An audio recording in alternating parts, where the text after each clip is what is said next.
It's time for the A&W Restaurant All-American Game of the Week on Richmond's very own WBON-TV Channel 9, the leader in local sports television. Support these great local sponsors who support our community. Now, here's your announcers for the game.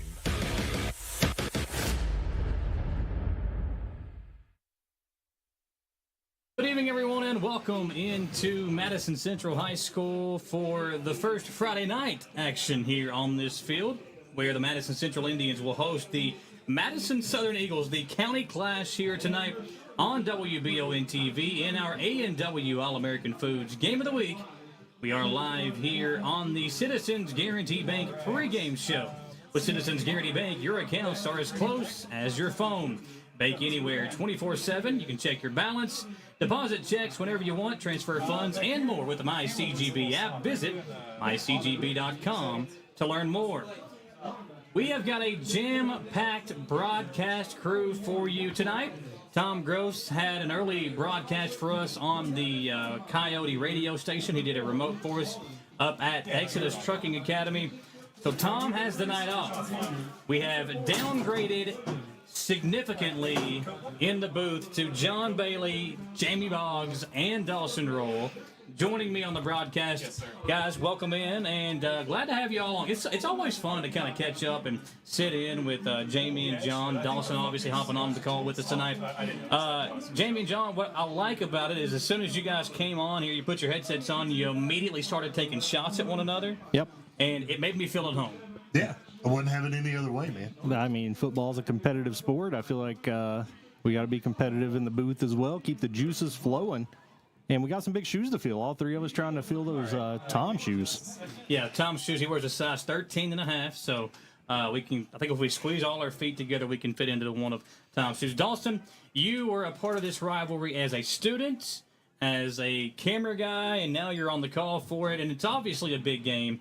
You know, when we were doing our season previews about a month ago now, 3 weeks ago, whenever it was, this was the game that everybody we talked to brought up. This is the one game that they were most looking forward to. The words that were used were dodged us, rivalry, payback, things like that were thrown around. And you know that when these two schools get together, whether it be the district championship game in basketball, the big football game every year, or a game of chess on the Lake Reba, park floor, it's always a big deal. And like you said, it doesn't matter which sport it is. There's going to be a big rivalry. I remember doing those interviews. There was a couple Central guys that were like, yeah, we're kind of mad that when we were sophomores that they got COVID, they couldn't play here. And then there were a couple Southern guys that were like, oh, no, that doesn't really matter. We're just trying to beat Central. That's our number one goal every year is to beat Central. I was like, wow, I mean, these guys care more about beating each other than it seems like and moving on. But that's just how big this rivalry is. They cannot stand losing to one another. But unfortunately, one has to lose and one has to win. We're all squeezed up here inside the Gateway Cycles broadcast booth. Gateway Cycles, located in Mount Sterling. When it's time to choose your next ride, visit gatewaycycles.com. John and Jamie, you look at this Madison Southern team, 0-2. So is Madison Central, and really 0-2 for different reasons. Offensively, you guys have seen a team struggling in the first 2 weeks of the year on the road against a powerhouse in Class 5A in Scott County, and really kind of a surprising, disappointing game last week at home versus Tates Creek, where, again, the offensive struggles have obviously been on display. Yeah, it's been a real struggle. First-year quarterback Ethan Moore converting from the wide receiver position. This offense has only scored one touchdown in the first 2 weeks. Last week there was a touchdown scored, but it was from the defensive side of the football with a Preston Williams interception. And they've really just struggled to put strings together. They've hurt themselves with penalties. And it's, there's more than just a rivalry this week. Somebody's trying to get that 0 off of their record and get in the win column. Well, John, I was talking to somebody today, and they said the good news is somebody's got to win. But I think for both of these two teams, confidence-wise, they've got to come out and play good because both go out and back on the road next week, and your schedule doesn't get any easier for either of these teams. Right, like you were saying, the offensive struggles last week, there were glimpses of hope for Madison Southern. There were some plays where Ethan Moore stood in the pocket, he stared down the receiver, made a quick pass, and moved the ball. And I hope that they can build off that little bit of confidence last week when they found things that worked and make that translate to that first win tonight. Dawson, we've seen offensive struggles for Madison Central, but really for different reasons.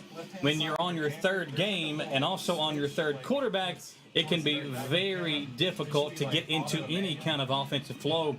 Eli still looked really good for 4 quarters. When he was out there at the quarterback position in that first game on the road at Johnson Central, looked really good throwing the football. Parker Mullins threw a couple of drives, looked really good until he got hurt. KJ Wells, who'd never really had a ton of reps in practice, was not really ready or prepared to come in and fill that position last week, mainly because you only have 1 week to get your backup quarterback ready. Now, KJ, a full week of practice, I expect a much better performance from him this evening. Yeah, he's been a backup for a couple of years now. Obviously, he's played some wide receiver in other positions. But when you're thrown into a game like that, when it's hot outside against a really good team like Lexington Catholic, they're very underrated. They're a very solid team.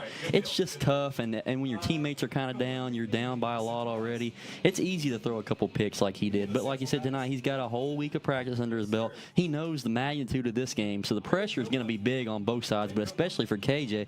Imagine your first start at quarterback is against your arch rival. I mean, this is just, there's so many storylines for both teams tonight. It's a big game, Madison Central versus Madison Southern, here on our A&W All-American Foods Game of the Week. We'll hear from A&W All-American Foods here in just a moment as we get set to go to our first commercial break. It is the A&W All-American Foods Game of the Week here live, presented by Bishop Small Engine Repair on WBON TV.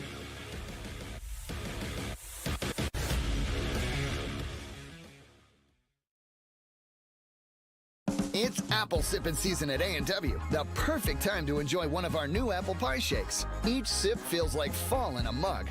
A delicious combination of apples, spices, and vanilla soft serve. Come on in and get to sipping, only at A&W.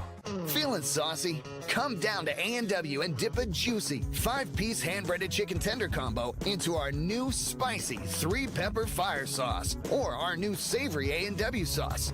Dip into A&W and try them today. Thanks to A&W All-American Foods, our Game of the Week sponsor. We are going to take another commercial break here, folks. When we come back, we'll look into our Jack Burford Chevrolet keys to the game. So much going on with this one.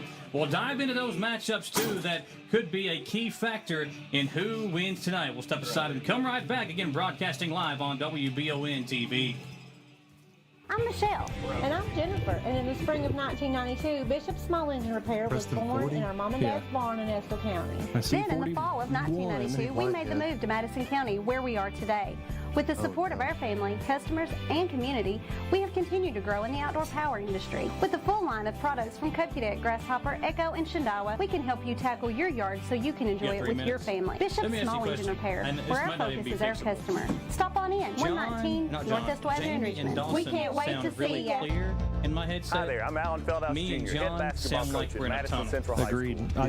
You both sound that way to me, too. Me and Dawson I'd like sound to tell you about loud. another local winning team. Family owned If and I'm coming operated across the air, I Bluegrass guess it's fine, but Restoration it and just Construction. it They sounds like specialize in roofing, general 88 construction, and Yeah, home I know. maintenance services. That's Just what like made on me the wonder court, about you need 40. a team that will work together to get the No, job there he done. is. There he is. That's exactly what BRC does. Who's that? Give them a call at 859-353-1133. Yeah, I've Road been messing Drive. with it over here, like even like louder. Whether you're I mean, looking for it sounds, but it dependability like in the too game loud. or on the road, Is he sick and Madison playing? County is Let where me you'll see find who it. else. No, they wouldn't let him play. Yeah, see, like there, Jamie sounds fine, but Who in else my ear, it has sounds- Jack receptions? Burford Chevrolet in Richmond has the trucks you can depend Nobody. on and a Somebody winning hurt last tradition, week? just like our No, great but we local heard somebody was sports out with teams. COVID, and I see some freshmen getting reps on offense that don't normally.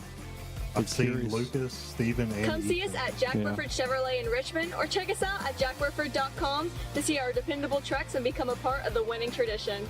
Since opening in 1972, Citizens Guarantee What are we Bank doing has here, been guys? there to help our customers Staring 'em enhance down? their lives and achieve their dreams. With 7 locations friendly across stare Central down? and Eastern Tony Kentucky Dagger. today, we are celebrating 50 years of being there for the communities we call home. I'd take our staff Citizens in a fight. Guarantee Bank is now CG Bank. New name, same commitment to being there for our neighbors. CG Bank, we've been there for that. Member FDIC, Equal Housing Lender. Who makes the best meal in Richmond? Nuevo Vallarta. Friendly service, a place that's good for kids and good for groups. Head to Nuevo Vallarta on Big Hill Avenue in Richmond. Nuevo Vallarta is known for warm hospitality, great prices, great food, and the best fajitas in town. Start with an appetizer, order a la carte, or choose from their huge menu of Mexican favorites for grown-ups and kids. Nuevo Vallarta on Big Hill Avenue in Richmond.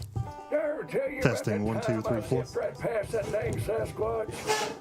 I don't think so. Yes, sir. I don't know how they ever got away if it wasn't for this brand new side-by-side I got at Gateway Cycles. In Mount Sterling? Yes, sir. They set me up with something that left on Sasquatch. Yeah, that's better. Yeah, much better. Thank you. Check. Hello. Good. We're going to go back to this thing starts, Cage. That ain't no Sasquatch. The national anthem. That's Mama. Get a great deal on Sasquatch eluders today. Gateway Cycles, Mount Sterling.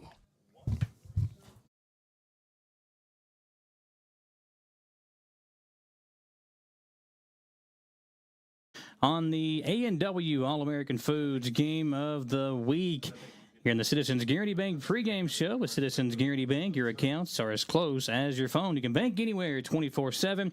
Check your balance, deposit checks whenever you want, transfer funds, and more with the MyCGB app. You can visit mycgb.com to learn more. Guys, obviously a big game, national anthem about to take place here, so we are going to pause once again for another commercial break.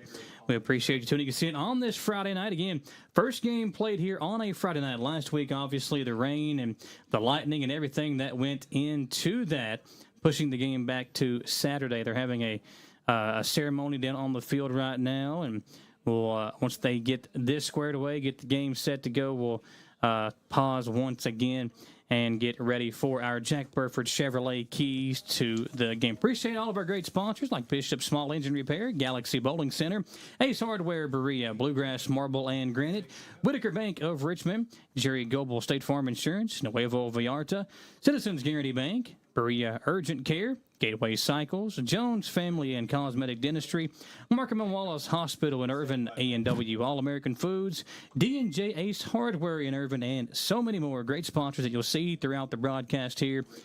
Just a fun night of high school football. A lot kind of riding on this game. Obviously, if you lose, your season's not over. If you win, you don't really win anything other than some pride for a year. But it's a big deal to these kids who have both started off 0-2, trying to right the ship, get the offense going, and just try to get everything back in the right direction, guys. Let's pause once again for another commercial break. Take another 3-minute break. We'll be right back, broadcasting live on WBON TV. Trucking companies are looking for qualified licensed drivers. Get your CDL training at Exodus Driver Training located on Richmond Road, connected to Renfro's Collision in Berea. Take advantage of their flexible training schedule or get your license in just 4 weeks. Exodus Driver Training is your way out of the cubicle, out of staring at the same 4 walls, out of that factory job you can't stand. Your way out to an open road of opportunity. Financing available. Visit EX. If it won't go down. Call Mr. Rooter, the best in town. What do I do now? Call Mr. Rooter, the best plumber in town. Mr. Rooter is Central Kentucky's affordable and reliable plumber. Right now, get any drain in your home clean for only $89. Call 859-253-CLOG. That's 859-253-CLOG. So if you've got a problem that won't go down, call Mr. Rooter. He's the best plumber in town. He'll clean any drain in your home for only $89. Now I know who to call. Call Mr. Rooter. Bye-bye, Poopy. You've heard the name Chenault Vineyards, but what do you know about it? Chenault Vineyards is a place for the community to enjoy. Central Kentucky's premier event and wedding destination with 5 event venues, full-service catering, over 13 varieties of wine, live music entertainment, seasonal food options, weekly themed Wednesday night out and girls night out, trivia, murder mystery date nights, and free yoga on the point with beautiful views.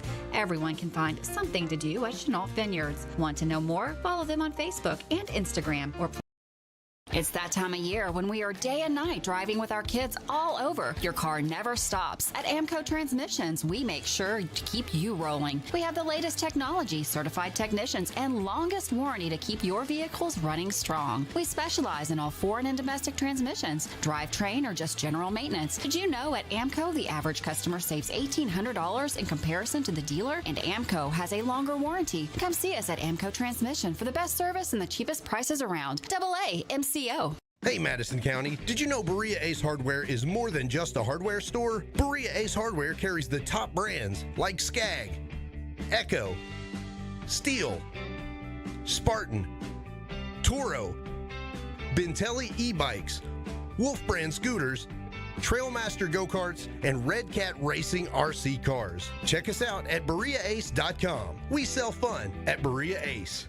Ace is the place with the helpful hardware, folks. At Oil Drop Mobile Lube, we know that taking care of your vehicle is a top priority, but we also understand that your time is valuable. That means the experts at Oil Drop Mobile Lube will come service your vehicle wherever it is convenient for you. At work, on the job, maybe just at home. You can get other things done while they take care of your vehicle. Call 833-OIL-DROP. That's 833-645-3767. Like Oil Drop Mobile Lube on Facebook.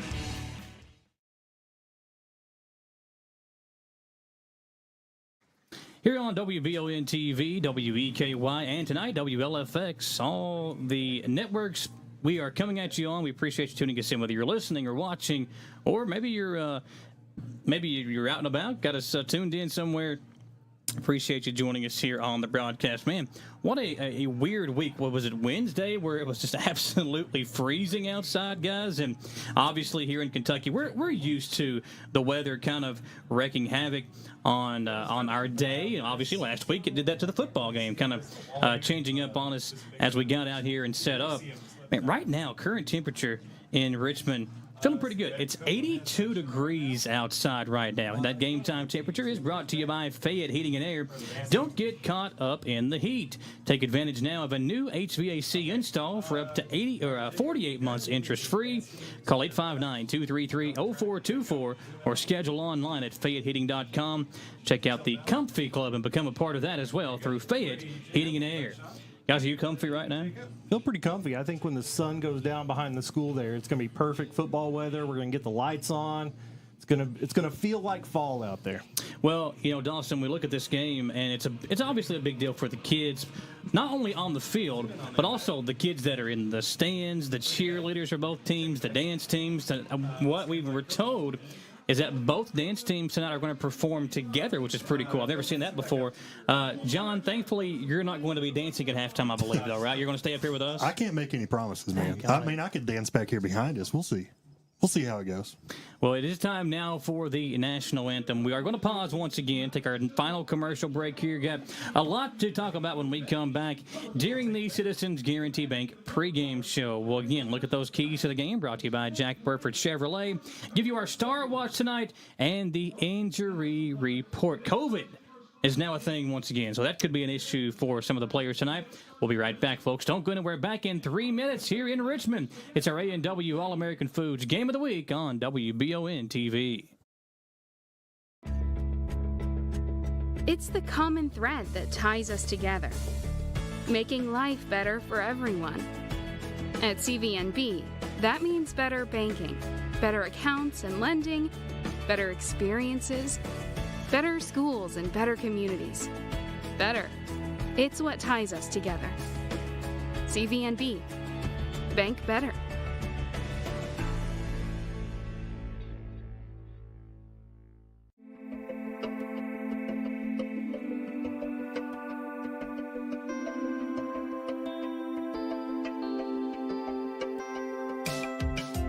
Granite, marble, and quartz for any surface.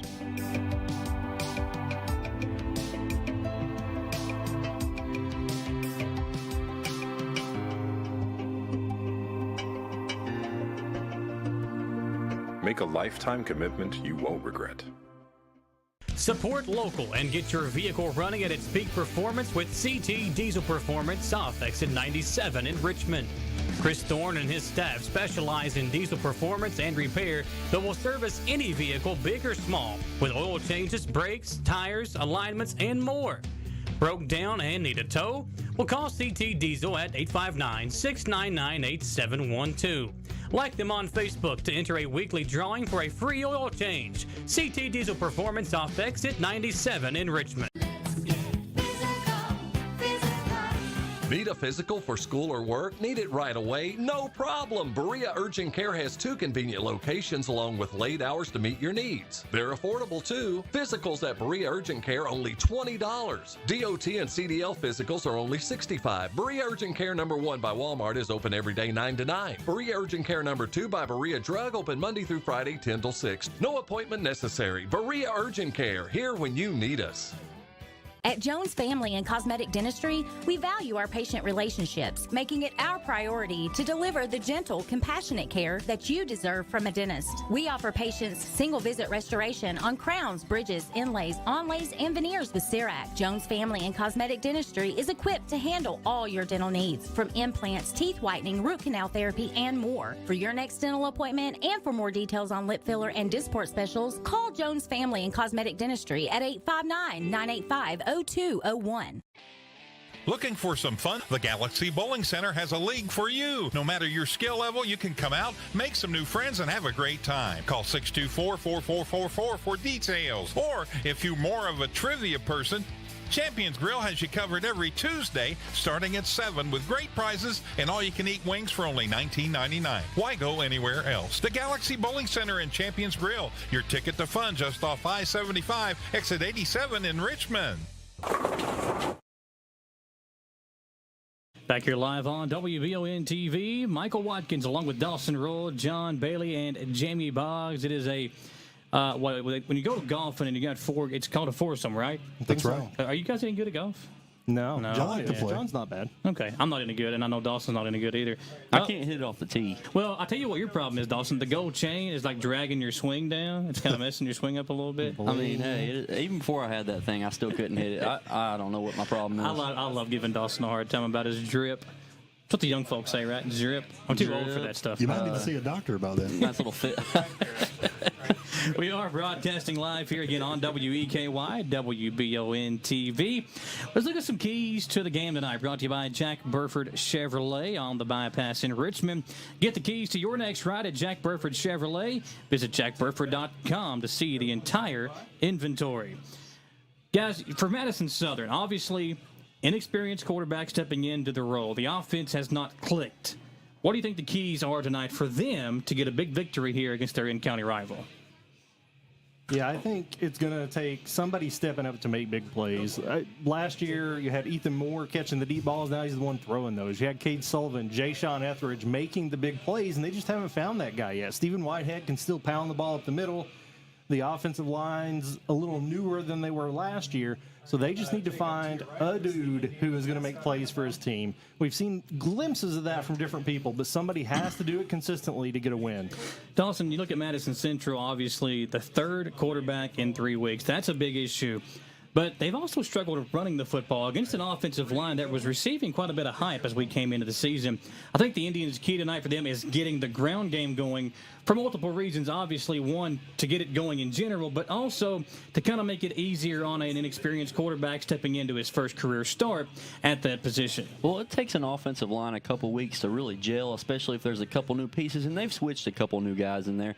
So the blocks for runs will take a little while to develop, but that should develop throughout the season. Tonight, is it going to get there yet? I don't know. We'll have to see how Southern's defense responds. But last week when Southern was playing Tate's Creek, they kind of struggled to run the ball too, and Central has too. And with Central's quarterback now being third string, does that give Southern the advantage in the passing game and offense, really? John, you look at these two teams, there are weapons all over the field, which is good, but if you can't get them the football and you can't create holes for the running game, those weapons really are no use. No, you're right. I've always said that this is a game that's won and lost in the trenches, and unfortunately, we've seen Madison Southern struggle a little bit creating those lanes, protecting the quarterback in the passing game. They've relied heavily on having the quarterback roll out and throw when he doesn't have the time to sit his feet, and that's been a cause of concern. But if they can find those pieces, like you said, and stick with them, I think they're going to be okay offensively tonight. Look at this game. It's a big deal, obviously, for both teams, but both schools, too. I mean, everybody comes out. They've got their maroon and or not their maroon. They've got their orange and navy on one side, their red, white, and blue here on the near side for Madison Central. And it's a star driven game, I feel like, because we've seen guys like Walter Smith have big games. We've seen guys like Jaden West have big games in this rivalry game last year. Tonight, let's look at our Star Watch, brought to you by Jerry Goebel State Farm Insurance. Like a good neighbor, State Farm is there, just like these players have been for their team, and will need to be tonight if their particular team wants to come out with a victory. For Madison Central, it's got to be Aiden Howard, excuse me, the big offensive lineman who's committed to the Miami of Ohio. We got some fly-ins, too. Check this out, the fly-in coming into the stadium. Good shot there, overlooking us here as the flyover of the football field. But back to our Star Watch. Aiden Howard has got to be the guy tonight. Again, he can be a big factor in protecting a young quarterback, but also opening up those holes that we talked about, Dawson, for the Madison Central run game. Well, he is the anchor of the Madison Central offensive line. I'm sure that these past couple weeks he's not been happy with how the line has performed. He knows that they can do much better. They had a really solid year last year. So I'm sure he's talked to some of these young guys and told them different ways to block, a gap or something like that. So maybe this week they'll be a little bit more juiced with it being a rivalry game, and we'll see some better blocking on the offensive front for Central. There he is on your screen just a moment ago. And now for Madison Southern, there are their captains. Guys, who would you say needs to be the star for the Eagles to get a victory tonight? I want to see Ethan Moore be more productive offensively. I want to see him get the ball out in space, make some plays. I also need to see Preston Williams step up and be a defensive threat, and he plays both sides of the ball, but I think really he's the anchor of that defense.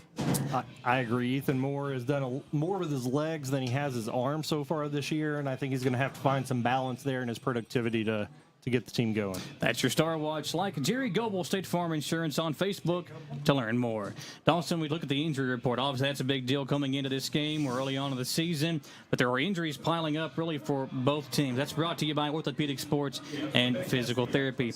Do you have a nagging injury? Well, get yourself back in the game with help from Orthopedic Sports and Physical Therapy. Visit osptky.com to learn more about Orthopedic Sports and Physical Therapy can be there for you and get you back in the game.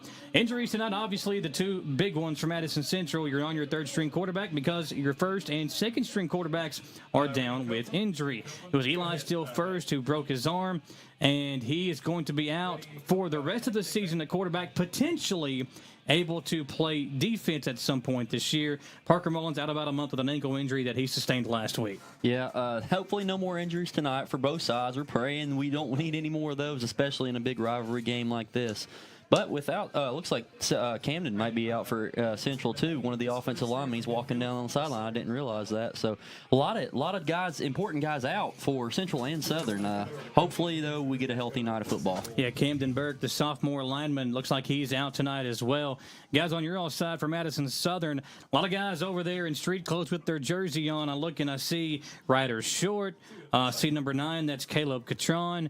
Several guys out with injury on the Eagles side as well. And again, COVID has popped back up a little bit. Riley Turner out tonight with an injury. But again, COVID causing some concern. There might even be some guys out from both teams with COVID tonight as well. Yeah, I tried to take note of that during pregame warm-ups. It was hard to tell who's there and who's not. We got sophomore receiver and special teams player Nolan Keener coming off of a knee surgery from 8 months ago. He's going to be making his debut tonight. Hopefully will make an impact. And hopefully the other guys that need to step up are healthy enough to make that happen tonight. I guess we'll find out when they take the field here in a second. Madison Southern will wear the home red with the white pants, white numbers, white letters outlined in the royal blue.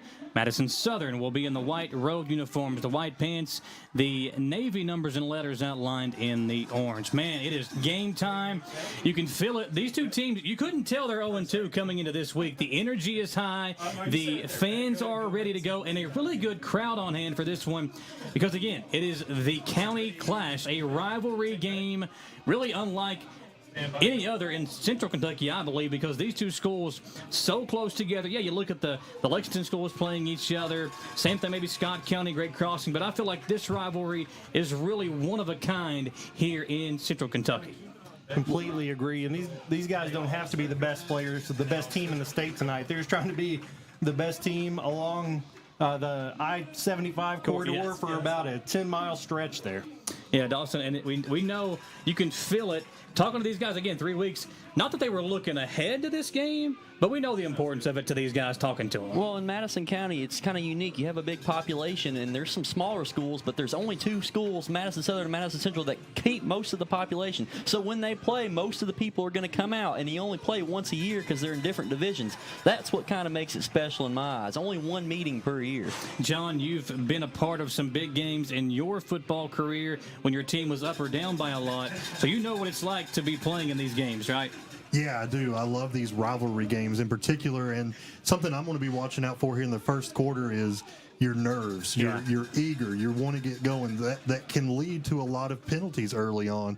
And Madison Central, or Southern rather, is a team that has been known to kind of shoot themselves in the foot with penalties. So I'm hoping they come out, play clean football, and let those nerves settle down a little bit. Jamie, how does he dodge it? Like, how does he just step right over the joke there? Yeah, definitely made a joke about you only playing in garbage time. I think John was so focused on the warm-ups, he's got his binoculars. I used those binoculars a second ago. I can see what people are eating on the other side of the stadium. Those things are phenomenal. We had some good food up here in the press box earlier before the game, and now the team's obviously out there, the starting lineup being announced. You know, this game is always fun, and we appreciate all of you watching. If you're listening on LFX or EKY, thank you for tuning us in. If you're on 106.7 The Pinnacle or WEKY, thank you for having us on the air. If you're watching, whether it's on Facebook, YouTube, the WBON TV Roku channel, or we are also proud to bring you this game over the air tonight on channel 9.1 over the air antenna, and also live tonight on Spectrum channel 712, also on Irvin Online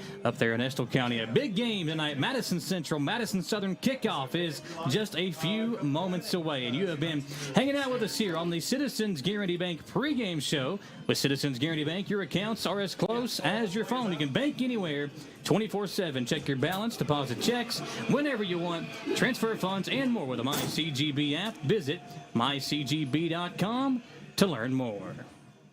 So Central will receive the opening kickoff. Our plan for tonight is to, Dawson and I have the Central call when we've got the football.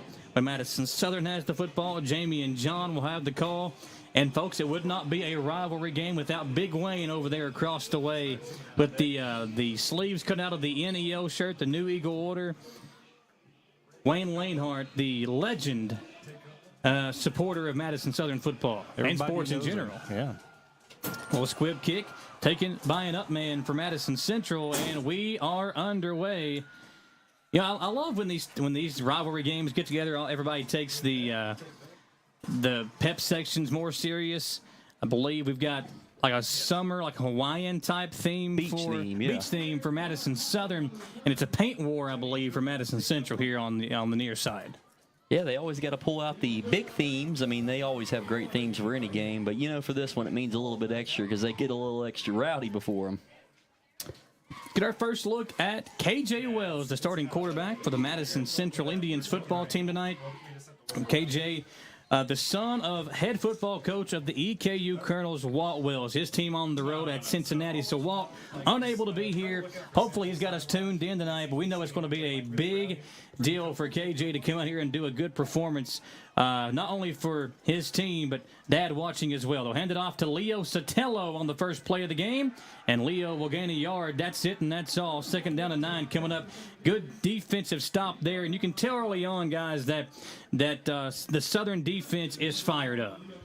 That's big Lucas Mullins, number 4, first off on that tackle, and he was in the backfield, got about a yard there, but yeah, good job by Lucas Mullins. 2nd down and 9 for the Central offense in the pistol formation with the tailback to the right of Wells, and behind him is Bryant Mathis. Man in motion is Sean Kite. The snap gets away. Mathis trying to pick it up. It's still on the ground. Mathis dives on it at the 25-yard line. So a big loss on 2nd and 9. Back to the 25. Bringing up a 3rd down and 18. 3rd down and 18 coming up for the Indians offense. Dawson, this is what we've seen over the last 3 quarters and so of that game last week. Just these kind of mistakes putting you behind the 8 ball. You can't have that when you got an inexperienced guy in there at the quarterback position. And starting rough will sometimes get in your head with these young football teams. So hopefully Central can improve a little bit and with the mistakes, but another offensive line issue there with the bad snap. Yeah, another bad snap. Wells able to get the handoff off to Mathis, but he's only able to gain about 3 yards. And the Southern defense forces a 3. and out. The Indians will punt it away, and back to return is the Madison Southern Eagles. Is that number 2? R.J. Blair. R.J. Blair. I'll hand it off to Jamie for the play-by-play call as the Eagles get the ball on their first drive. Nolan Keener making his way onto the punt return team. Saw him on kickoff earlier. Glad to see him back. Had a big JV game earlier this week. His debut returned to kickoff for a touchdown. A lot of speed. Pretty good punt. It's going to land about midfield, and Southern is going to clear out. The ball's going to be down at the 31-yard line, and the Southern offense is going to take the field. John, last week, like you mentioned, we see a lot of rolling out plays, a lot of getting the quarterback out of the pocket. Toward the end of the game last week, they started doing a little bit more short passes from the pocket. Do you expect them to go back to that? I would hope so, Jamie. I think they saw success with that. They were able to move the ball a little bit. I think when the quarterback rolls out, he's just not able to make good footwork and not able to set his feet well. And that's just kind of a nature of the beast with that rollout pass. Preston Williams on the field to start the offensive series. He split out to the left with Gino Ballard. Now moving over to the right, we got trips right with Braden Hall and R.J. Blair. Stephen Whitehead in the shotgun with Moore. Takes the snap, looks to pass, drops the ball, and he's just going to run with it, trying to make something happen up the middle, and he's going to be brought down right at the line of scrimmage. Not a bad snap there. He just dropped the ball. He was looking to throw a quick slip screen, and it got away from him for a loss of 1. The ball slipped out like he was almost like he was doing a basketball dribble, but able to pick it up and really didn't do much on the play. Maybe lost about a yard, bringing up a 2nd and 11.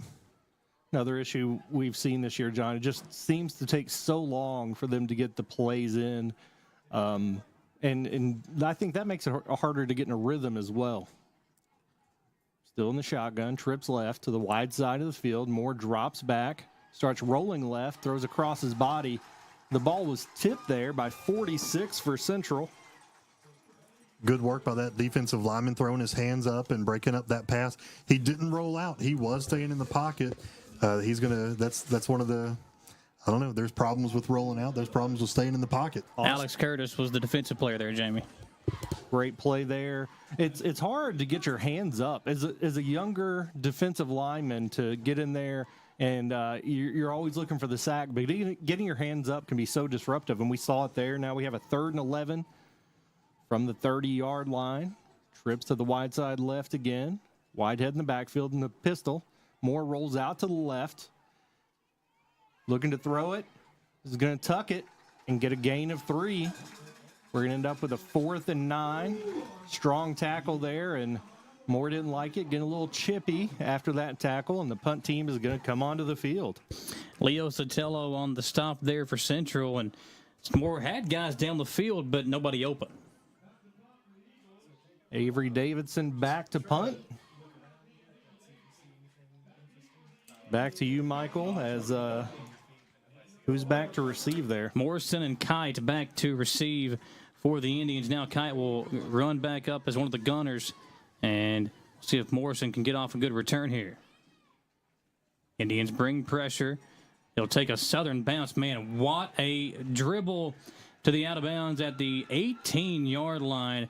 Took a nice Madison Southern bounce. That might even be at the 16-yard line. It looks like that's where they're going to spot it at. The Indians all the way back to their own 16. Avery Davidson, a great all-around athlete, and he's a soccer star, so they had to pull him in for punter, and great punt there for Southern. A 53-yard punt. Wow. Yeah, Davidson's one of those kids that I feel like no matter what he does, obviously a great soccer player, really good on the basketball court last year, and he's shown the ability to be a good football player as well. Just a good athlete, Dawson. Yeah, and there's a lot of good athletes on both of these sides, and we'll see who steps up. Avery Davidson so far with a really good punt, showing out for his team. Morrison near side, Kite to the wide right, as Mathis again lined up behind Wells in the pistol formation. Indians looking for some offense. Man in motion left to right, and a whistle. It'll be an offsides against Madison Southern, so a free 5 yards for the Indians, and they'll begin this drive now at the 21 with a 1st down and 5. Yeah, I want to say the team with the least amount of penalties will win, but we've seen both both teams, have quite a bit of penalties to start the year, so that may or may not impact it as much. Yeah, you look at the two coaching staffs. There's been a lot of changeover from one staff to the other. There's a lot of guys from Southern. Obviously, Coach Blair used to be the defensive coordinator for Southern, now the head coach here.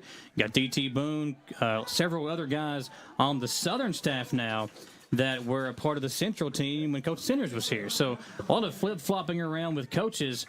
So the familiarity is obviously there. These guys have coached against one another several years in a row now. Yeah, Coach Kirk, also a part of Madison Southern, who is over here. Great coach. So Southern got a steal when he came over there. He is a great defensive mind. His son, freshman Caden Kirk, balled out in the JV game on Monday as well. The future's bright at Southern. A lot of youth out there trying to make something happen now. Second down and less than a yard for Wells and the Indians offense. They'll give it to Mathis, and he'll grab the first down and more across the 30-yard line. And again, after the play, a little pushing and shoving. Officials come in quickly as big number 54, I think that's Bishop, is in there for the Indians. Jackson Perkins was there for the Howard. Yeah, it was Howard. That looked like a D1 kind of block right there from Aiden. He went a little bit extra after the play, but you can do that in football, especially in this kind of game. First down and 10. Ball on the right hash mark. Central going right to left.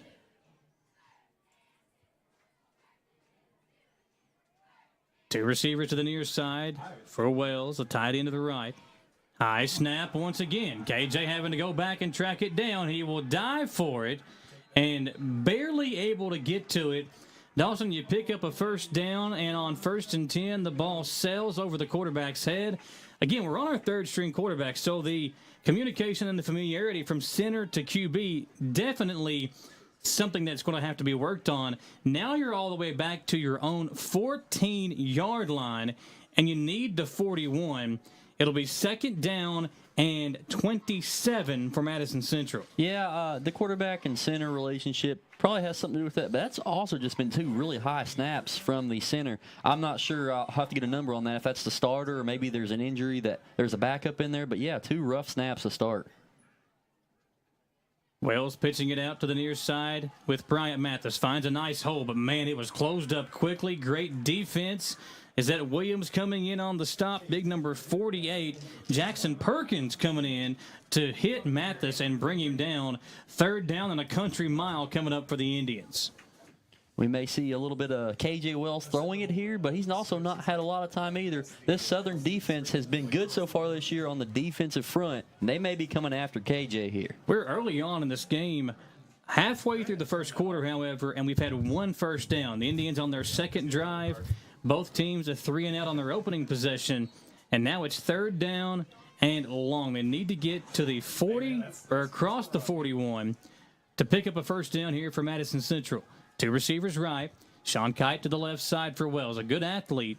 See if he can get past his defender here. Wells is going to throw. He will chuck it deep, looking at Kite. Sean goes up, tried to make a play, but it's incomplete, and there comes a flag in late. Wow. It looked pretty clean to me. I mean, there was a couple hand fighting, but you can do that in football. But late flag, go for the Indians. The one thing that I think could be the flag call there is the defender never turned around to look at the football. But that ball also might not have even been catchable. So kind of an iffy call there. Could have gone either way. It looks like the Indians will catch the break there as they will receive an automatic first down following that penalty. Like I said a little bit ago, penalties could help or could hurt the team. So far, it's on that one helped Central sustain this drive, and we'll see how far they can get down the field. Looks like the ball, it may not be a pass interference. It could have been something different because they didn't give them a first down. Yeah. There was no pass interference, obviously. They've got it third down and now 12. Still need to pass the 41 for a first down. Morrison in motion. Wells will give it to him on the jet sweep. Cody, being patient, finds a hole. And nowhere near a first down, brought down across the 35 to the 36-yard line, about 6 yards short. And the Indians will most likely have to punt. And as I say that, here comes the punt unit. Another drive, a mistake on the snap. That's the second drive in a row early on in this game where the snap has gone over the quarterback's head. And both times it has really hurt the team as far as trying to get into a rhythm offensively. Central will punt once again. We'll hand it over to the Madison Southern crew, Jamie and John, as dropping back to return. Once again, R.J. Blair for the Eagles. I know the scores for the first couple games don't necessarily look like it, but this Southern defense has had some bright spots. And while they have played well so far in this game, a lot of it has to do with the somewhat struggling offense there of the Indians. Punter ran into there, was looking for a roughing the kicker. No flag was thrown, and Southern's going to take over on their own 32, right about where they did last time, John. Jamie, I was a center one game, and I did the same mistake, and it got in my head so bad I did it twice, and then I moved to tackle, and I never played anything but tackle on offense. Did you have the yips for snapping? I really did, and I worry, for that young man. He's got to get that out of his head, let it be behind him, or it could be something that plagues him tonight. So hopefully he has a better mental situation than I did in high school. Same personnel for Southern. Trips to the right. Whitehead in the backfield is yet to have a carry. Moore drawn up quarterback draw, and he's going to try to get around the right side. He's going to find a lane. Stiff arm at the 35, stuck at the 37. Big hit there by number 12 for Central. That is Derek McElwee. Picked up about 4 yards on that play, Jamie. Was that a designed quarterback run, or did he look and just decided to tuck it? That was a QB draw, and Stephen Whitehead really is what busted him free with a great lead block there from the running back position. Now we have Taven Rader as an up back to the right side. Broken play, and Moore is going to be hit in the backfield for a loss of 2 this time. He was looking to the right to hand it off to Whitehead. Whitehead was actually on his left. Nobody there to give the ball to, so he tucked it, tried to run, and was met immediately by a pretty swarming defense for the Indians. Y'all were talking about Derek McElwee. His nickname is Moose. In on that stop as well, and you can see why they call him Moose. That was a big hit on the quarterback. On back-to-back plays, great reads, and he stuck him both times, and now Southern's going to call a timeout on 3rd and 9. Yeah, we'll take it with them. Come right back, folks, to Mr. Reuter timeout here on WBON TV and also live on WEKY and 106.7 The Pinnacle. To some, it's just a boat. But to Jim, it's his escape from meetings, traffic, and the grind of daily life. He may not catch any keepers, but he wouldn't trade his day on the lake for anything in the world. That's why his boat is insured by Kentucky Farm Bureau. But it's not just Kentucky's Farm Bureau. It's Jim's Recharge the Battery Farm Bureau. My Farm Bureau. David Mayo, John Rader, and Chris Hornsby with Kentucky Farm Bureau. Hey, I didn't order any pizza. Jake from State Farm. After you saved me so much dough on insurance with that Parker promo, I devised a promo for you. Here's the deal, Parker. State Farm offers everyone surprisingly great rates. Right. Pepperoni pockets, cuckoo crusties. There's no promo, it's just great rates. And a cider ranch. When you want the real deal, call State Farm agent Jerry Goebel in Richmond today. Like a good neighbor, State Farm is there. And we're back. Madison Southern ready to take a snap. Looks like Central may have jumped off sides there, and that is going to be the call. We're going to get this cut down to a 3rd and 4 for the Eagles. 3rd and 4. What do you think, Jamie? Give it to big Stephen Whitehead, see if he can rumble his way down for a first down. He has yet to get a carry in this game. Very surprising. That's been the bread and butter for the past 2 seasons. Open it up a little bit more today. I think he was about to get one, but ended up being on the wrong side of the quarterback, or he may have had a run so far, but I don't know. I think everybody's expecting it to Whitehead. This would be a great time to just do a quick pass over the middle. That's what they saw success with last week. They got doubles to the right. R.J. Blair with him, and Whitehead gets it right up the middle, right up the offensive line's back, and he's going to get a first down, but a flag comes in at the end of the play, usually in a spot where there would be a face mask. We'll see what the call is. Leo Sortello with the tackle there. Yeah, I think what happened was as they came down, the hand kind of grazed the face mask. Obviously, it didn't look intentional, but you got to throw the flag there. They do. It's 5 extra yards following the first down run from Whitehead. But I'm like you guys. even on that play, when Moore handed it off, they even ran into each other. So it's still not flowing, even though they pick up a first down offensively for Madison Southern. And that's not something we've seen a lot of these first 2 weeks. The communication issues are a little bit new for Southern. The struggles have been in different areas, but Whitehead's going to get it right up the middle again. Met at the line, and he's going nowhere. Went backwards a few yards. Big number 13, big number 40 in there. 46, Austin Tremblay on that. Tremblay, the nephew of EKU Director of Athletics Matt Roan, and he is going to be like his uncle, I believe. He is a tremendous athlete. Pretty good basketball player, too, Dawson. Yeah, Tremblay, he's young, too. So a couple more years for these sports for Madison Central. You'll be hearing his name a lot, Indians and Eagles fans. Braden Kelly in at the running back position for 2nd and 10 for the Eagles. Moore takes the snap, pitch right to Kelly, who's going to try to get around the end. Picks up a block there from Taven Rader for a gain of about 4. It's going to bring up a 3rd and 6 running off the edge. I like seeing that guy in the backfield. He brings some wheels that Stephen Whitehead brings the power, right? But he had wheels trying to hit the outside. Picked up 4 yards real quick. Let's see what they do on 3rd down.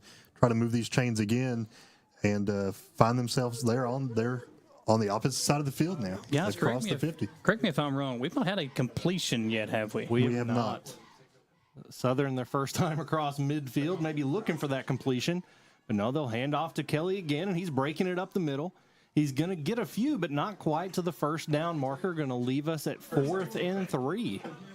This is a time when I feel like Coach Payne may leave his offense out there. You're at the 45, the opposing 45-yard line, 4th and 5. Punt team is not coming on. Big Lucas Mullins comes in to replace the running back.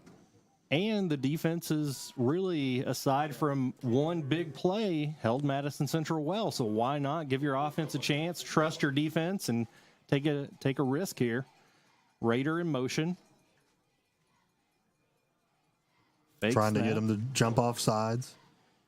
Good discipline by Central's defense not to buy into it. Avery Davidson now in at wide receiver. Play clock's running down, and I think we're either going to get a timeout or a delay of game. Looked like they wanted them to jump off sides. They didn't get it, so they're going to take 5 yards back and punt it away on 4th and 2. Yeah, so they take the timeout. It's a good chance for us to keep it right here, but it's a good chance for you to take a timeout. If you're watching, maybe it's a good time to take a bathroom break while we hang out here and say thank you to some of our great sponsors. This bathroom break brought to you by Mr. Reuter, local plumbing experts, our official timeout sponsor, and we really appreciate all of the great folks that help us bring this coverage to you, like Bluegrass Restoration and Construction, Orthopedic Sports and Physical Therapy, Jack Burford Chevrolet, CT Diesel Performance, Exodus Driver Training, Cumberland Valley National Bank, Chenault Vineyards, Lakes Funeral Home, and Amco Transmissions. Eagles do punt, as Jamie said, and Sean Kite will call for the fair catch and make the fair catch at the 13-yard line. Indians, again, backed up deep in their own territory with their offensive struggle so far. It's going to be tough to move the ball down the field against this good Southern defense. Well, we talked about it. You know, the defenses early on in the year are far ahead of where the offenses want to be and probably could be. It could be another couple of weeks before we really see both of these offenses click, especially with the inexperience and the injuries on both sides. But it could be a case of maybe the first team to score tonight might be the only team to score tonight. And will it be on offense? That's true. That's true. KJ Wells back in there at quarterback. 2 receivers right, 1 receiver left for the Indians quarterback. Another snap that kind of got away from him. KJ tries to take off, but Stephen Whitehead, the linebacker, coming in on the stop, bringing him down for a loss of, looks like 5, back to the 5-yard line. It'll be 2nd down and long, and again, another snap that went awry. 3rd time in the game already. This is the 3rd drive for Madison Central. On all 3 drives, they've had a bad snap that has put them in a 2nd down or 3rd down and long scenario. Here we go, 2nd down and 17. Michael, a bad snap here again could be a touchdown for the Eagles, so Central really needs to be careful with the ball here.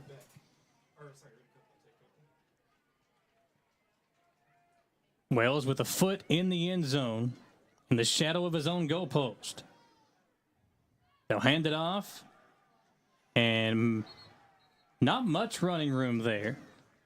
That was 42.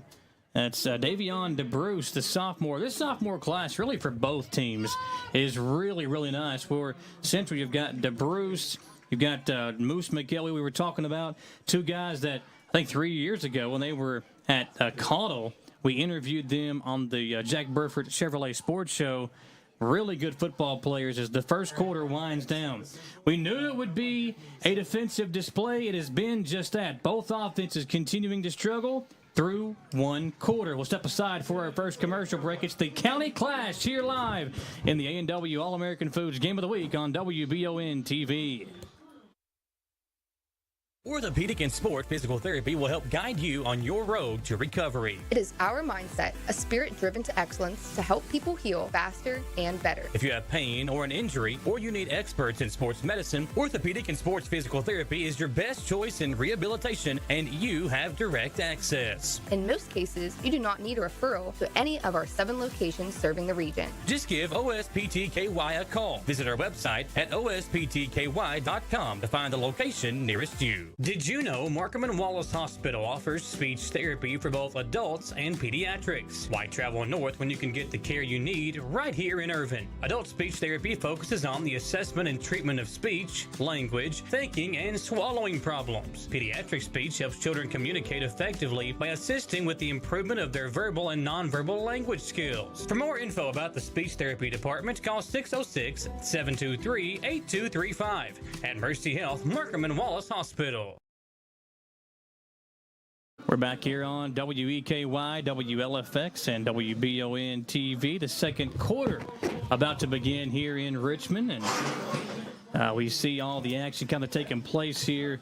Third down and 15 for Madison Central, and guys, we're one quarter in, and both quarterbacks haven't had a lot of opportunities, but we've still not seen a completion yet in this contest. Hopefully the offenses can kind of get things rolling here. A little timeout after the first quarter, but so far things have been shaky on both sides with botched plays and bad snaps. Wells hands it off. Mathis found a hole. It was closed up quickly. Got it back to what looked like the original line of scrimmage, and it'll be fourth down and Central once again backed up deep in their own territory. Will once again have to punt it away. You all have obviously, Michael, you've been involved with every Central game. Do you see a changing quarterback or a change in center as an option here for them to get their stuff together offensively? I don't think it's Wells' fault. I mean, again, he's not had an opportunity to throw it yet. And maybe, I think he threw the one pass that ended up with the flag. So that was a positive note. But when you're starting at, second and 15 because the snap goes over your head, it may be a case of where you just go up under center might be the best bet for them as we finish out this ball game. I was wondering if that could be an option. Play under center and eliminate those bad snaps. Oh, nice punt. It's going to land at about the 45, and R.J. Blair is going to take it right before he is stuck by number 20 for Central, Alex Wenger with the tackle there at the 46-yard line. So it's dangerous. It's one of those things where it sounds like a good idea, and then you do it, and you're like, maybe that was a bad idea. I kind of live my life like that, and then I realize after the fact, that was not great. Should have just backed up and eliminated some potential problems there. He's all right. Blair didn't fumble. He held on to it, stayed in the game, and Madison Southern's taking over in Indian territory. Moore takes the snap, drops straight back, short pass, overthrows Blair, and he is stuck. I like that he backed up in the pocket, set his feet, threw the ball, just threw it really high. Really, really high. So that's the incompletion. Going to bring up 2nd and 10 for Madison Southern. Whitehead and Mullins in the game at running back. Don't see those two in a lot at the same time. See if they draw up some different plays for them. Avery Davidson now in at wide receiver. Taking their time getting the play in. You mentioned that earlier. Sometimes they want to rock and roll. They use those wristband bandits. Get plays in quickly. Right now, taking their time. Running back on each side of Moore, and he takes the snap, almost misses it, hands off to Mullins, lead blocker of White. He gets a hole up the middle, and he's going to bring it toward the sideline. He's at the 25, the 20, knocked out of bounds at the 20. Great blocking up front, good seal block again there by Whitehead. Mullins with the longest play of the game for Madison Southern. That was about the best run I've seen Lucas Mullins make this year. Jamie, let's not forget that play was almost botched in the backfield.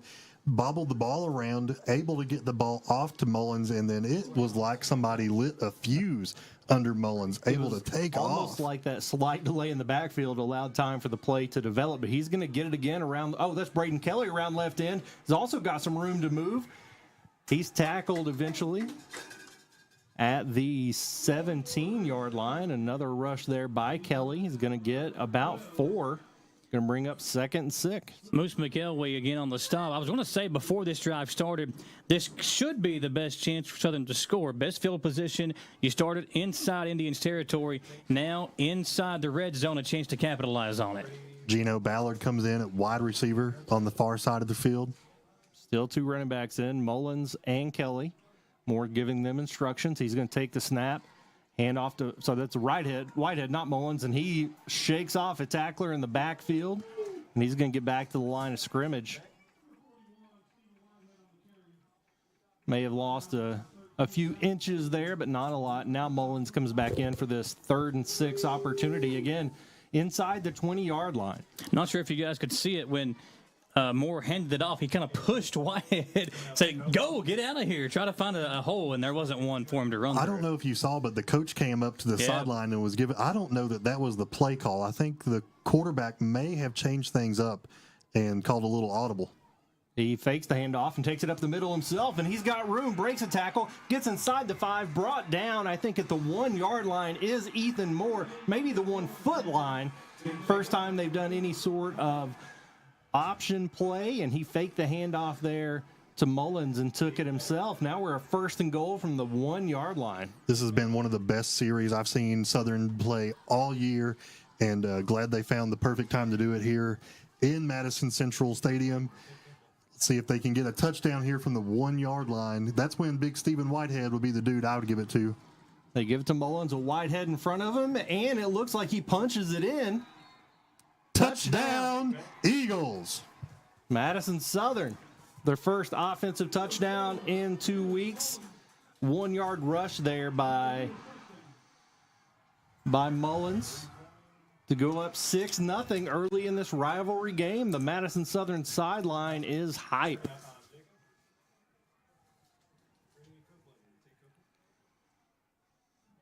Southern in with this swinging gate formation for their point after attempt.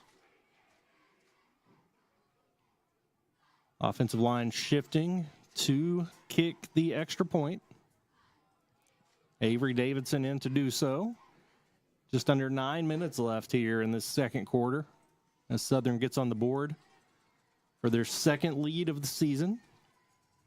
Extra point is up, and it is right down the middle. 7-0 Madison Southern Eagles. We'll step aside, folks. Eagles strike first in the county clash on WLFX, WEKY, and WBON TV. Stop what you're doing and run to D&J Ace Hardware in Irvin for their end-of-season clearance sale on select Husqvarna, Exmark, and Craftsman mowers. Get the Craftsman 42-inch cut on sale, $18.99. The Exmark zero-turn radius on sale for $8,500. This Husqvarna TS248XD for just $3,099. Or granddaddy of them all, the Exmark Laser ZX Series, heavily discounted at $12,000. On sale now at D&J Ace Hardware on the corner of Highways 89 and 52 in Irvin. For over 40 years, Lake's Funeral Home and Crematory in Berea have been helping families through the hardest times in their lives. With traditional burial planning to cremation, the folks at Lake's can help you honor your loved ones with final arrangements. Lake's can also help pre-plan now. Let your family members know what you want and help ease their burden. Visit lakesfuneralhome.com to learn how easy it can be to pre-plan. Lake's Funeral Home and Crematory, the only on-site crematory in Madison County. Madison Southern on the board first. A 1-yard touchdown run by Lucas Mullins. A nice drive there. And I tell you what, if you want to drive, folks, there's really only one place to go. Exodus Driver Training in Berea. Visit excdl.com to learn more and get your commercial's driver's license with Exodus Driver Training in Berea. Davion DeBruce on the return for Madison Central. Gets it across the 20 and to the 22-yard line. That's where KJ Wells will bring the offense back out. And, guys, we talked about it after the last drive for the Indians. Maybe going up under center isn't a bad idea. Well, during the drive there for Madison Southern, Wells and his center were up under center working on the snap. Now, not sure if they'll use that on this drive, but they were at least considering it, guys, as we were going into that commercial break. I wonder how much they practice that. I mean, how comfortable are they going to be in that situation?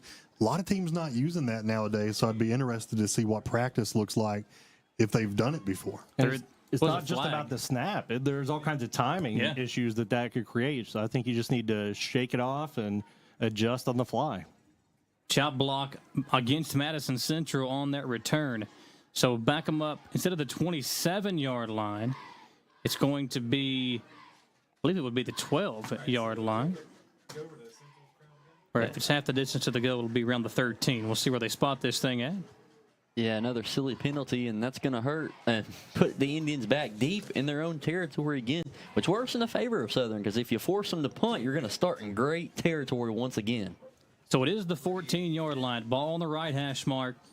Two guys to the left side. That's Morrison and Pritchard. And to the near side, it's number 6, Jalen Beard for Madison Central.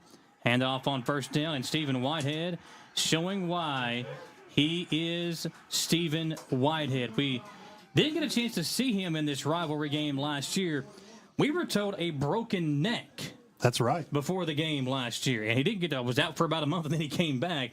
But he is making his presence known. He was one of the guys we talked to, Dawson, before the season that was really amped up about this game. And, guys, during the commercial break, we were looking for Eric Barnes. He is out there as the defensive tackle here on defense.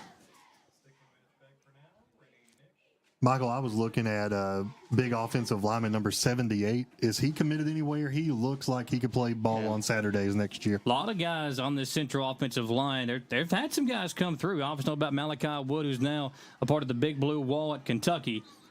Wells forced to eat it as a whistle comes in.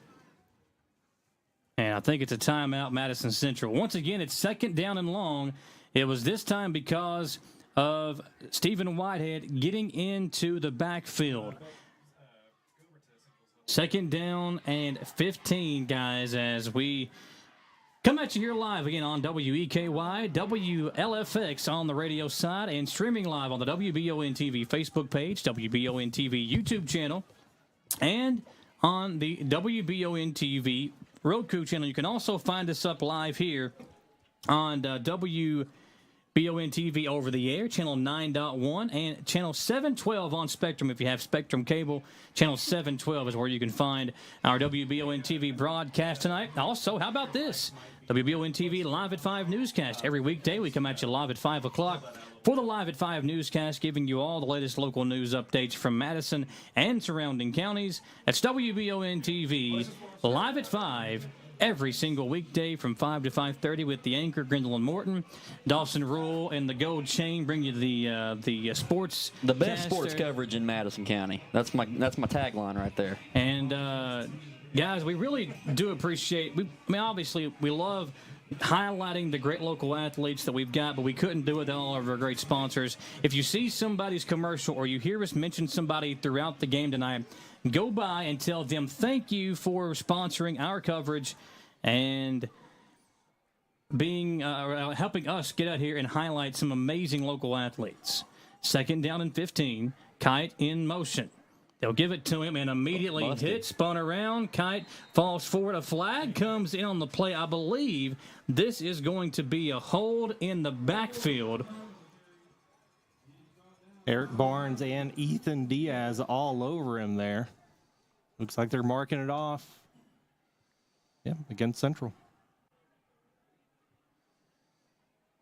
7-0 Eagles lead. False start against Madison Central. Surprised they didn't blow it dead then. I was going to say, Yeah. I wouldn't be happy if I was a quarterback getting taken down after a false start when they should have blown the whistle.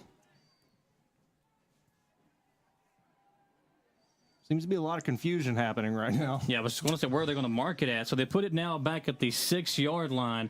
They need the 24 for a first down. 3rd and 18. Like it's been 2nd and long and 3rd and long on every single Madison Central possession. KJ Wells hands it off. Mathis gets a good head of steam, but again, just nowhere to go. You need 18 yards and you get 5. Hard to get the offense going when you're so far behind the sticks. 4th down and long, and another punt coming from the Indians. I know they're on their 3rd-string quarterback, and the line has had some issues with the snaps and stuff, but the offense is just looking really tough right now for Madison Central. Not a lot of things going their way. Well, the one time, again, they threw it, Wells got the pass interference, or whatever the call was. It wasn't the pass interference, but they got the flag drawn. And then the very next play, they got a first down. Then the next play after that, the ball went over the quarterback's head. So that has been a major reason. They just haven't been able to get any kind of flow offensively. Man, another bad punt, too, will set up Madison Southern inside Indians territory once again at the 37, make it the 38-yard line. Things are going right for the Eagles right now. We'll turn it back over to Jamie and John as Madison Southern looks to try to push this to a 2-score lead. We played pretty much the entire second quarter here on the Indian side of the field, whether they had the ball or punting it away to Madison Southern. And Southern so far capitalizing with a touchdown, looking to get another one in the end zone before we get to the half. Almost halfway through the second quarter, 6 minutes, 42 seconds on the clock. Pistol formation, Whitehead behind Moore. Given some last-minute instruction, takes the snap, hands off to Whitehead up the middle. He finds a crease, dragging, running over, dragging Moore. He's going to get about a 30-yard gain after being hit 2 yards into that, carrying people bouncing off of him like a bowling ball. Jamie, what has lit the spark under this offense? This is a totally different team than we saw at the beginning of the game. It's a totally different team we've seen the last 2 games. What's going on here? There's a spark that's been lit. There's a little bit of confidence and I think a little bit of creativity, even early on with the offensive miscues when they were missing handoffs and running into each other. It looks like they're trying some new things as far as schematically getting the ball on the edge, getting the ball in different people's hands. We've seen more of Braden Kelly. So far, it's working, and if you're Southern, the defense has got to be tired of being on the field. Whitehead up the middle again. He's going to be tackled after a 2-yard gain there, and we're going to get a 2nd and goal from the 7 to 8-yard line. I love watching Ethan Moore push Stephen Whitehead off when he gets the ball. It's like, get down there, big fella. It helps him along. Able to get 2 yards on that carry. What yard are they on here? 7-yard line. Waiting for the call from the sideline. You got Lucas Mullins and who's 24? Braden Kelly. Braden Kelly and Lucas Mullins in there. Kelly around the left end, got some lead blockers, cuts it back up the middle, and he's going to get down to the 3. We're going to have 3rd and goal from the 3 there. I think having Lucas Mullins and Braden Kelly back there just makes your offense a little bit more explosive. Stephen Whitehead brings the power. These guys bring the speed. But together, a pretty good combination. Now we got Whitehead and Mullins in, staying in the same formation. Taven Rader at that tight end position, wide receiver each way. R.J. Blair and Avery Davidson. Moore takes the snap, hands off to Mullins with Whitehead in front of him. He's stuck and tackled it. Maybe after a 1-yard gain, we're going to have 4th and goal from the 2.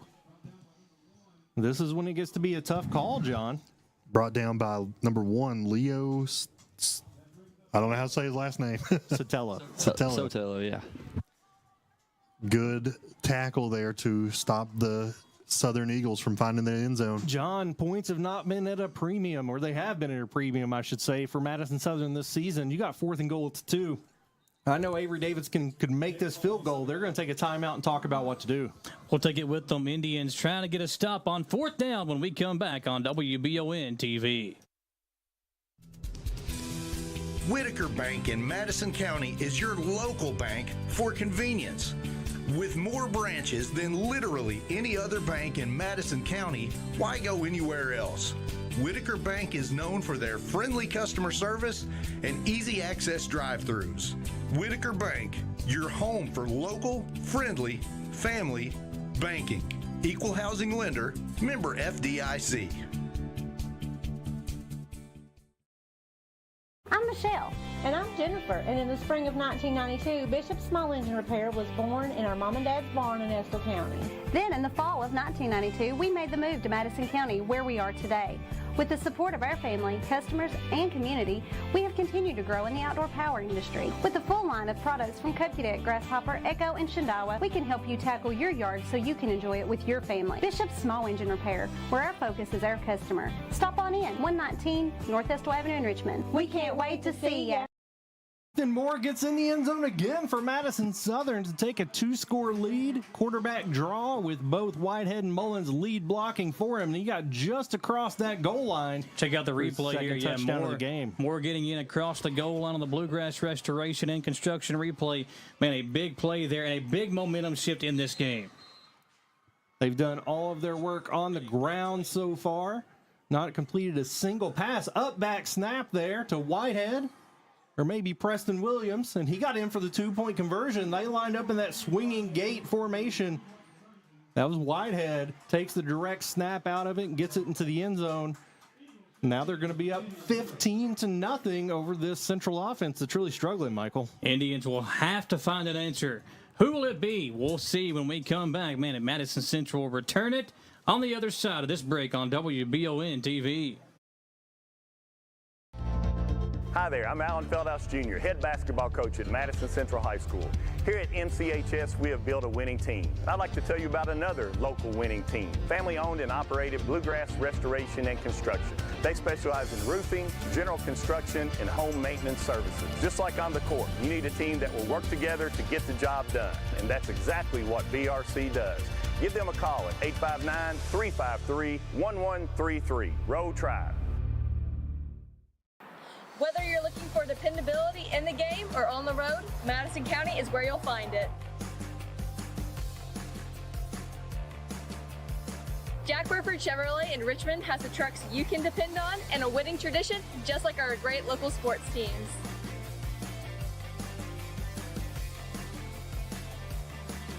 Come see us at Jack Burford Chevrolet in Richmond or check us out at jackburford.com to see our dependable trucks and become a part of the winning tradition.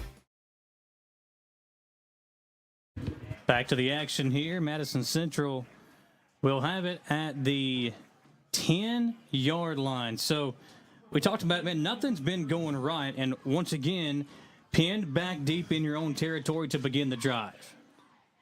Yeah, silly mistake you can't make there. That's a senior. You know, you just got to let that thing go, or you can't let your knee touch the ground. Just field the ball. I know it was kind of a half big kick, half squib, so it's kind of tough. But as a senior, you got to be able to make that judgment call, especially when you're down 15-0. Yeah, it was really close from here. I wouldn't have thought that his knee touched, but the official blew it dead. Very fortunate field position for the Eagles again. Yeah, and if Southern can somehow get the ball back and add another score to this lead, it might be insurmountable with what we've seen offensively for Madison Central here in this first half. 4:12 to play, nothing going right offensively, and the Indians, with K.J. Wells in the pistol, will hand it off once again to Mathis. Running far side, he'll gain a yard and nothing else. Another nice defensive play by the Madison Southern defense. That time it was number 7 on the stop, Zach Smith, the defensive back, bringing down the ball carrier, 2nd down and 9 for the Indians. I know there's not been a lot of time for Wells, but I think Central needs to kind of try and mix in some short passes here. Yeah. They've just been running the ball a whole lot. And, yeah, some runs have worked, but you're not going to be able to do that and win against this good Southern front. 2nd down and 9. Wells hands off again. Mathis this time a nice hole opened up for him on that right side. Closed up quickly. As coming in to make the stop, that is Ethan Diaz on the defensive play for Madison Southern. 3rd and about 4 for this Indians offense. Could be a big first down conversion if they can get it, Dawson. What do you I mean, obviously they've not given KJ many opportunities to throw. It's 3rd and short. You got to punt if you don't get it. So what do you think they do here? I think they're going to keep it on the ground. Let's see if they run it behind Big Jeff Bishop or Aiden Howard. I agree, a run here. Maybe Wells can scramble for something, kind of like Moore has done for Madison Southern. It's worked for them. Maybe it can work for Central, too. They do run far side behind Howard, and a first down picked up by Mathis. A nice job by Bryant Mathis, kind of being shifty in there, looking for the right spot to run to. Found a hole, got to it. Indians moved the sticks for only the second time this game. It is the second first down in the game for Madison Central. 1st and 10 from their own 22-yard line. And if they do want to score before halftime, they kind of need to hurry up with the way they're taking time to get plays in and run the ball. That clock's going to be down before you know it, and they've got about 70-something yards to go. So the Indians kind of need to pick up the pace right here. Wells with 2 receivers near side, Kite and Morrison, 2 really good wide receivers. KJ, another bobbled snap. He'll throw it out in the flat. Morrison makes one man miss. The other guys, however, able to get to him for a loss. Stephen Whitehead and Ethan Moore, 2 guys who are making plays on offense, making plays on defense on that play, and pushing the Indians back to a 2nd and 13. Once again, Madison Central's offense going the wrong way. Well, I did ask for a pass, but I wasn't really expecting a screen. I'd like to see it go a little bit more downfield, but, coaches are mixing it in, trying to see what works, what not. It's just not a whole lot's worked for them so far today. Well, what happened there was the defensive end on this side, Diaz, he jumped up and forced KJ to kind of throw it sideways and Morrison to kind of come back a few more yards to get to it. They'll hand it off again. It's DeBruce on the carry, and he'll get it across the original line of scrimmage to the 27-yard line, bringing up a 3rd and 6. Even if they get the first down here, you're going to have about a minute to go and still, 60 or so yards. Yeah. I mean, timeouts are going to need to be taken soon. And you're going to have to take a shot down the field. If it gets picked, it gets picked. At this point, if you do want to score, if you want to play conservative, you can take your 15-0 deficit to halftime. 3rd down, and that's a 5. And that play ended at 57. I expected Madison Southern to take a timeout to try to get some more points on the board, but they seem satisfied with just taking this lead in the half and letting the clock run out. Timeout. Indians, they'll call it with 16 seconds left to play, 14 seconds left to play here in the first half. Folks, stay tuned. During our Oil Drop Mobile Lube halftime show, we'll talk to Paul King, the owner of Exodus Driver Training, and tell us a little bit about what his business is all about over there in Berea. Had a big day today with his grand opening. We'll hear from him during the halftime break. We'll get you the stats. And at halftime, a special presentation. We were told the dance teams from both schools will be performing together. So we're going to have that for you at halftime as well.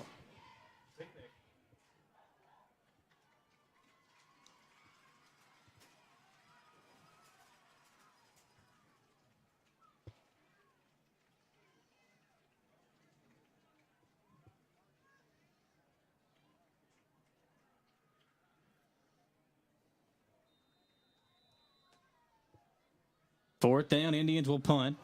And Southern not sending anybody back to return. They're going to try to bring the house here and cause even more chaos to end the first half. Jamie, I'll let you have the call on this one. And they do kick it away. It's partially blocked there by Preston Williams. Caught in midfield by Ethan Moore, and he's going up the sideline. He's at 20, out of bounds at the 15 with 4 seconds remaining.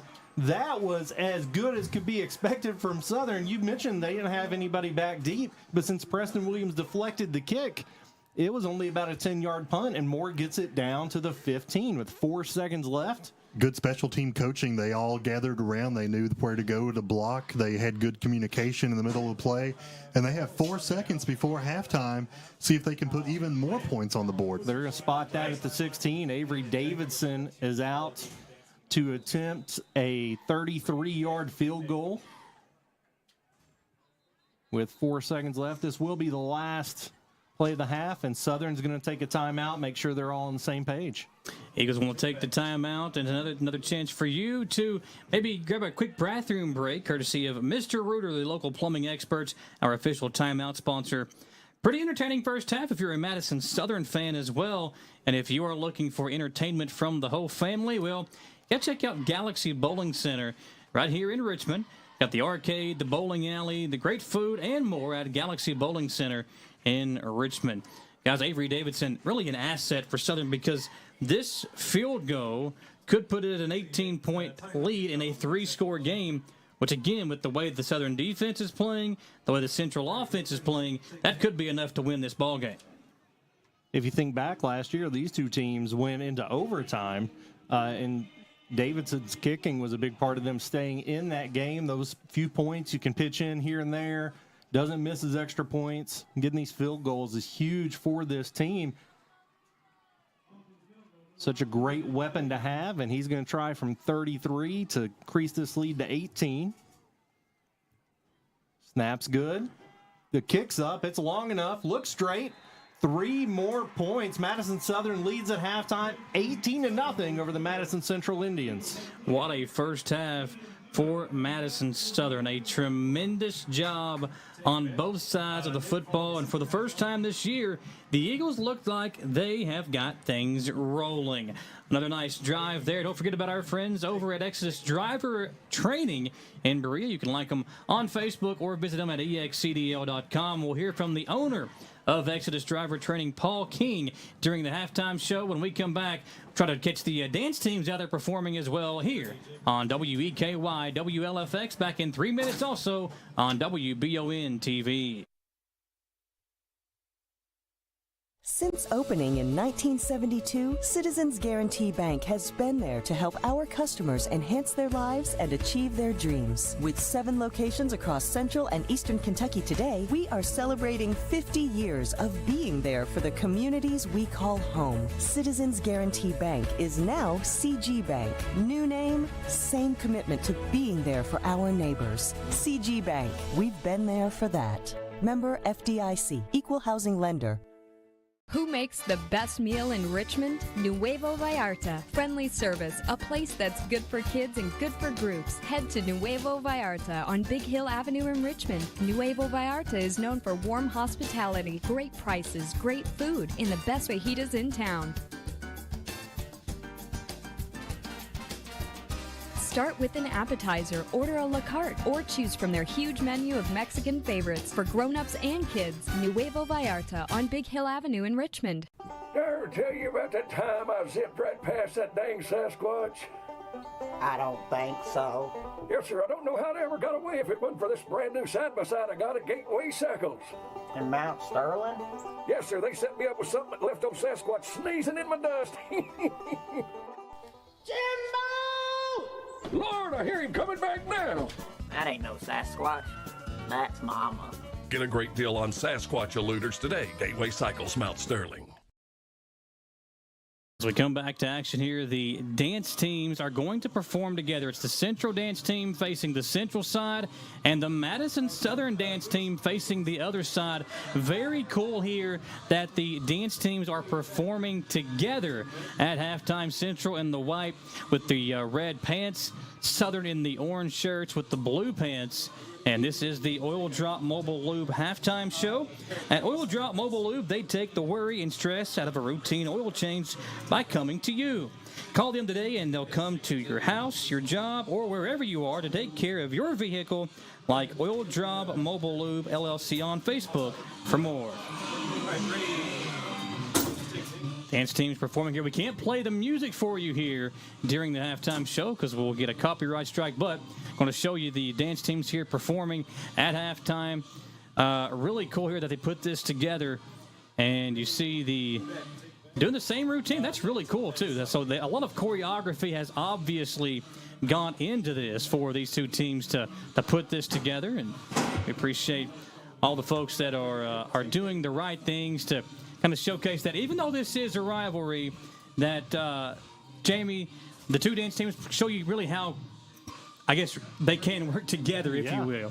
Yeah, and I think overall just everybody's been pretty classy here, seeing a lot of sportsmanship, fans being respectful. Everybody seems to be having a good time. Central, if they get that offense going, they'd be having an even better time, but everybody a big fan of that dance performance. We got the dance teams performing together, the announcing crews performing together, and so far for Madison Southern, the offense and the defense performing together, not so much the other way. We're going to step aside for another commercial break here on the Oil Drop Mobile Lube halftime show. When we come back, we'll talk to Paul King, the owner of Exodus Driver Training, had their grand opening today. We'll speak to him when we come back in 3 minutes on WEKY, WKXO, and WBON TV.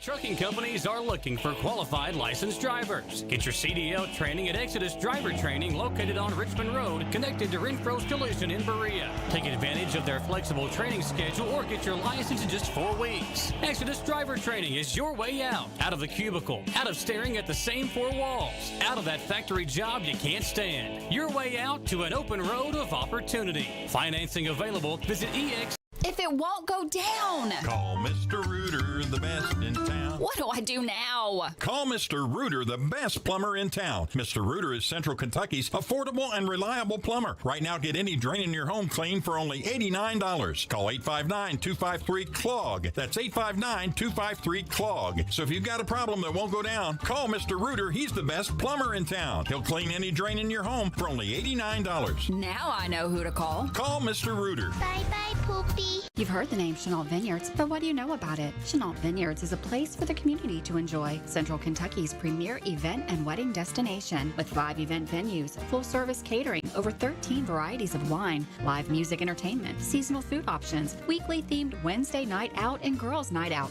trivia, murder mystery date nights, and free yoga on the point with beautiful views. Everyone can find something to do at Chenault Vineyards. Want to know more? Follow them on Facebook and Instagram or It's that time of year when we are day and night driving with our kids all over. Your car never stops. At Amco Transmissions, we make sure to keep you rolling. We have the latest technology, certified technicians, and longest warranty to keep your vehicles running strong. We specialize in all foreign and domestic transmissions, drivetrain, or just general maintenance. Did you know at Amco, the average customer saves $1,800 in comparison to the dealer? And Amco has a longer warranty. Come see us at Amco Transmission for the best service and the cheapest prices around. AA MCO. Hey Madison County, did you know Berea Ace Hardware is more than just a hardware store? Berea Ace Hardware carries the top brands like Skag, Echo, Steel, Spartan, Toro, Bentelli e-bikes, Wolf brand scooters, Trailmaster go-karts, and Red Cat Racing RC cars. Check us out at BereaAce.com. We sell fun at Berea Ace. This is the place with the helpful hardware, folks. At Oil Drop Mobile Lube, we know that taking care of your vehicle is a top priority, but we also understand that your time is valuable. That means the experts at Oil Drop Mobile Lube will come service your vehicle wherever it is convenient for you. At work, on the job, maybe just at home. You can get other things done while they take care of your vehicle. Call 833-OIL-DROP. That's 833-645-3767. Like Oil Drop Mobile Lube on Facebook.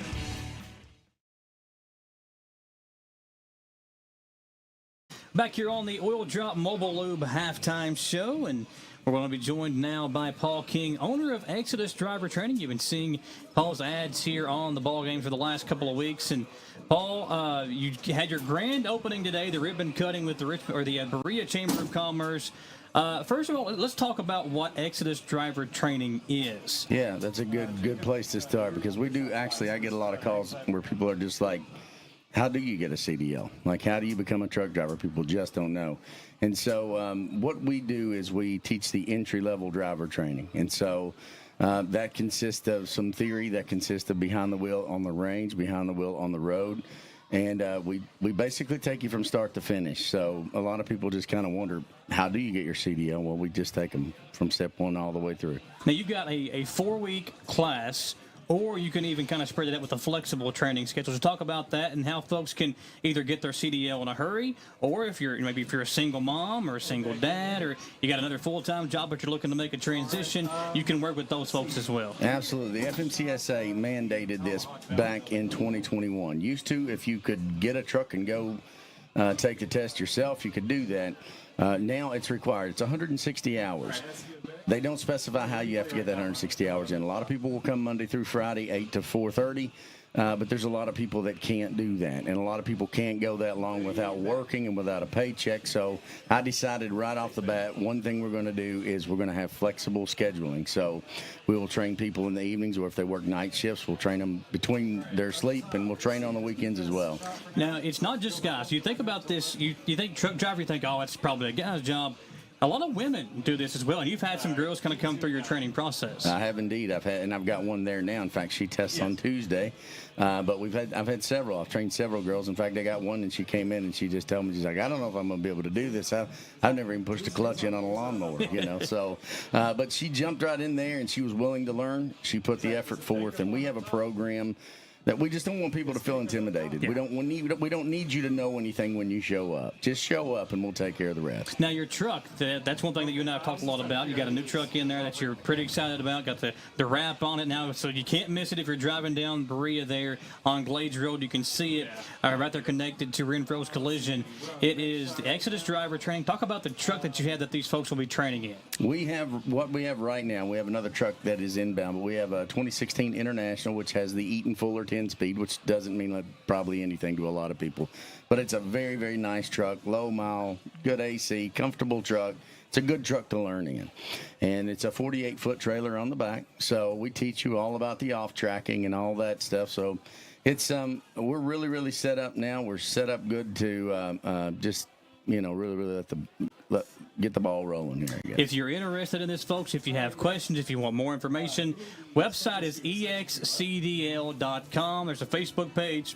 Give the folks the Facebook page they can go to as well. That would be Exodus Driver Training. You can just look it up on Facebook, and you can email us, exodusdrivertraining@gmail.com. Number's 859-267-3407. You can get a hold of us a bunch of ways, or just drop in anytime. Now, one thing you talked about today before we let you go was, the amount of money that's being made now and the competitiveness, because there's a lot of companies out there looking for good, qualified drivers, and they're having to pay more because somebody else might pay you more to come there. So a very competitive market once you're out of the class driving for these companies. Very competitive. And the good thing about this is, like you mentioned, it's 160 hours. And immediately, hour 161, you can go to work. And if you think about it, everything that we're looking at, everything that you're wearing, everything that's in your kitchen cabinets or in your refrigerator, it's been on a truck. Yeah. It has absolutely been on a truck. And so a lot of factories are now going to just-in-time freight rather than warehousing, so the jobs are just absolutely bountiful, plenteous. I mean, there's a lot of opportunity. There you go, folks. It's Exodus Driver Training. excdl.com is the website. You can look up Exodus Driver Training on Facebook, and Paul King does a tremendous job with that. Just had their grand opening today, but he has been doing this for a long time, folks. You can put your faith in him. We'll step aside for another commercial break. Paul, thank you for joining us, sir. Pretty good singer as well. He had his grand opening today. They were playing some live music, and did a good job as kind of entertaining the folks over there with everything going on today at the grand opening. We'll step aside here on the Oil Drop Mobile Lube halftime show. Lots more to get to. We'll look at the stats. A lot of them for Madison Central, but Madison Southern, a lot of good stats to be excited about when we come back on WEKY, WLFX, and WBON TV.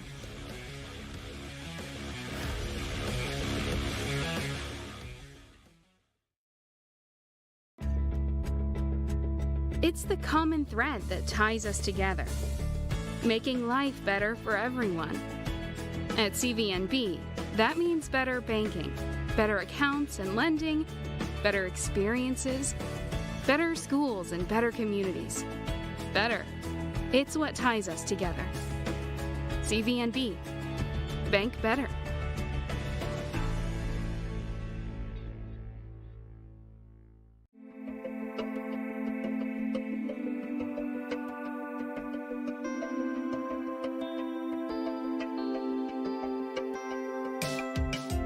Granite, marble, and quartz for any surface.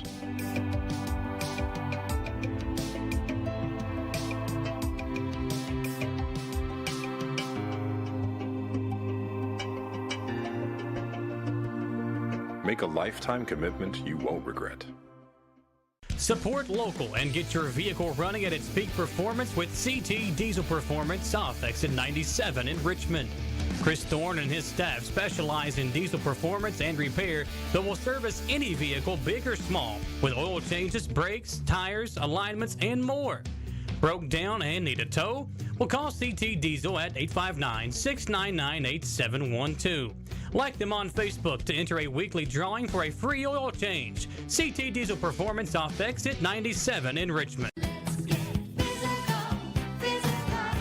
Need a physical for school or work? Need it right away? No problem. Berea Urgent Care has 2 convenient locations along with late hours to meet your needs. They're affordable too. Physicals at Berea Urgent Care only $20. DOT and CDL physicals are only $65. Berea Urgent Care number 1 by Walmart is open every day 9 to 9. Berea Urgent Care number 2 by Berea Drug open Monday through Friday 10 till 6. No appointment necessary. Berea Urgent Care, here when you need us.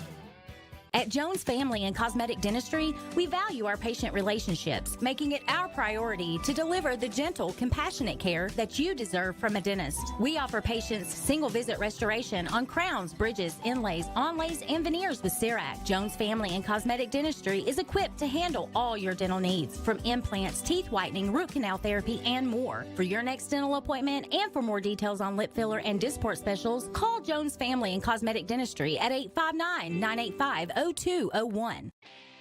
Looking for some fun? The Galaxy Bowling Center has a league for you. No matter your skill level, you can come out, make some new friends, and have a great time. Call 624-4444 for details. Or if you're more of a trivia person, Champions Grill has you covered every Tuesday starting at 7 with great prizes and all-you-can-eat wings for only $19.99. Why go anywhere else? The Galaxy Bowling Center and Champions Grill, your ticket to fun just off I-75, exit 87 in Richmond.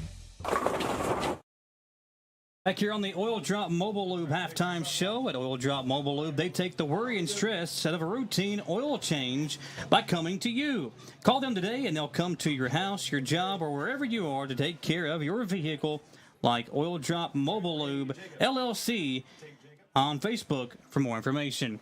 Guys, a big first half there for Madison Southern. Central is just now coming out of the locker room. And Dawson, we talked about it when we spoke to these two teams prior to the season. This game meant a lot to both of them. If I'm Coach Blair right now, what I'm saying to my guys is if you guys watch that first half, it looks like it means more to the team in white than it does to the team in red right now, trying to rally the troops here in the second half. And I saw that in Lucas Mullins' run when he came out in the second quarter, had that big run up the middle, broke away, got it down for a 1st and goal. That since that play, Jamie, this has been a totally different Madison Southern team. And Southern was out here on the sideline, a minute or two ago, ready to start the third quarter. And as they were over there, Central's just now running out to get stretched. I'm sure there was some choice words for the team and the Indians to get them going, jump them a little bit for this game. But Southern looks more composed and more relaxed and ready to win this football game right now, and they're up 18-0. I remember playing my rival county school when I was in high school. That was about 20 years ago, Dawson, so probably before you were born. But we got down 21-0 at halftime, came back, whooped their tails, won the game. So I don't want to count these Indians out. Was it after they took you out of the game that they came back? Oh, man. Get them back. That's not fair. It's funny when I hear you this time. Yeah. Well, Jamie, you look at... Yeah, they took me out, and that's what made it better. You look at the 3 scoring drives for Madison Southern, both touchdown runs and the field goal. All 3 of those scoring drives started in Indians territory. When you only got to go 30 or 40 yards, it is much easier to score. Field position has obviously played a major role in this ball game. The Indians, it seems like the whole second quarter was played on their side of the field, whether it was when they had it or when the Eagles had it. Momentum is so big in these rivalry games, and Southern, when they put that first touchdown in, Central just seemed to lose their spark a little bit, and a lot of the field position was self-inflicted wounds, bad snaps, mishandled snaps, long penalties. They got behind the sticks, and they just couldn't recover. So this will be their chance if they can pin Southern deep, get the ball back around midfield to take their turn at it. Otherwise, Southern's just going to keep rolling. Second half about to get underway, and our halftime stats sponsored by Bluegrass Marble and Granite of Richmond. Make your home stand out among the rest with Bluegrass Marble and Granite of Richmond. They specialize in kitchen and bathroom countertops and can also provide unique looks for your fireplace, outdoor grills, and other areas of your home. Visit them online at bluegrassmarblegranite.com for more information. And halftime stats, you got a touchdown run from Mullins, a touchdown run from Ethan Moore, and a field goal from Avery Davidson. Not a ton of offensive numbers, but defensively, both teams have really made some good tackles. They've made some good plays. The field position allowing Southern such better and easier ways of putting points on the board. I think that's been the biggest factor in the game thus far. And I mentioned the penalties and the bad snaps. Let's not forget that Avery Davidson also had almost a 60-yard punt to pin Madison Central. So the Southern did things to earn their field position. So that special teams punt, the punt block. Yeah. So great special teams for Madison Southern here too. The Eagles will return the second half kickoff. We'll turn it over to Jamie and John here as we get the second half underway. Braden Kelly deep with R.J. Blair this week. We have seen Gino Ballard back there. We have seen Braden Hall back there. A lot of different returners. And this is going to be the first time that Madison Central's kicked off for the game. Southern looking to come out here. If you score again, I think it really deflates Madison Central. If Madison Central wants to stay in the game, they've got to find a way to get a stop. The kick is deep, and it's going to go to Braden Kelly. Receives it at the 7. The wall set up in front of him. He's looking for a hole. Great block there by R.J. Blair, and he's going to return that to about the 26-yard line. Nice return, but decent coverage there.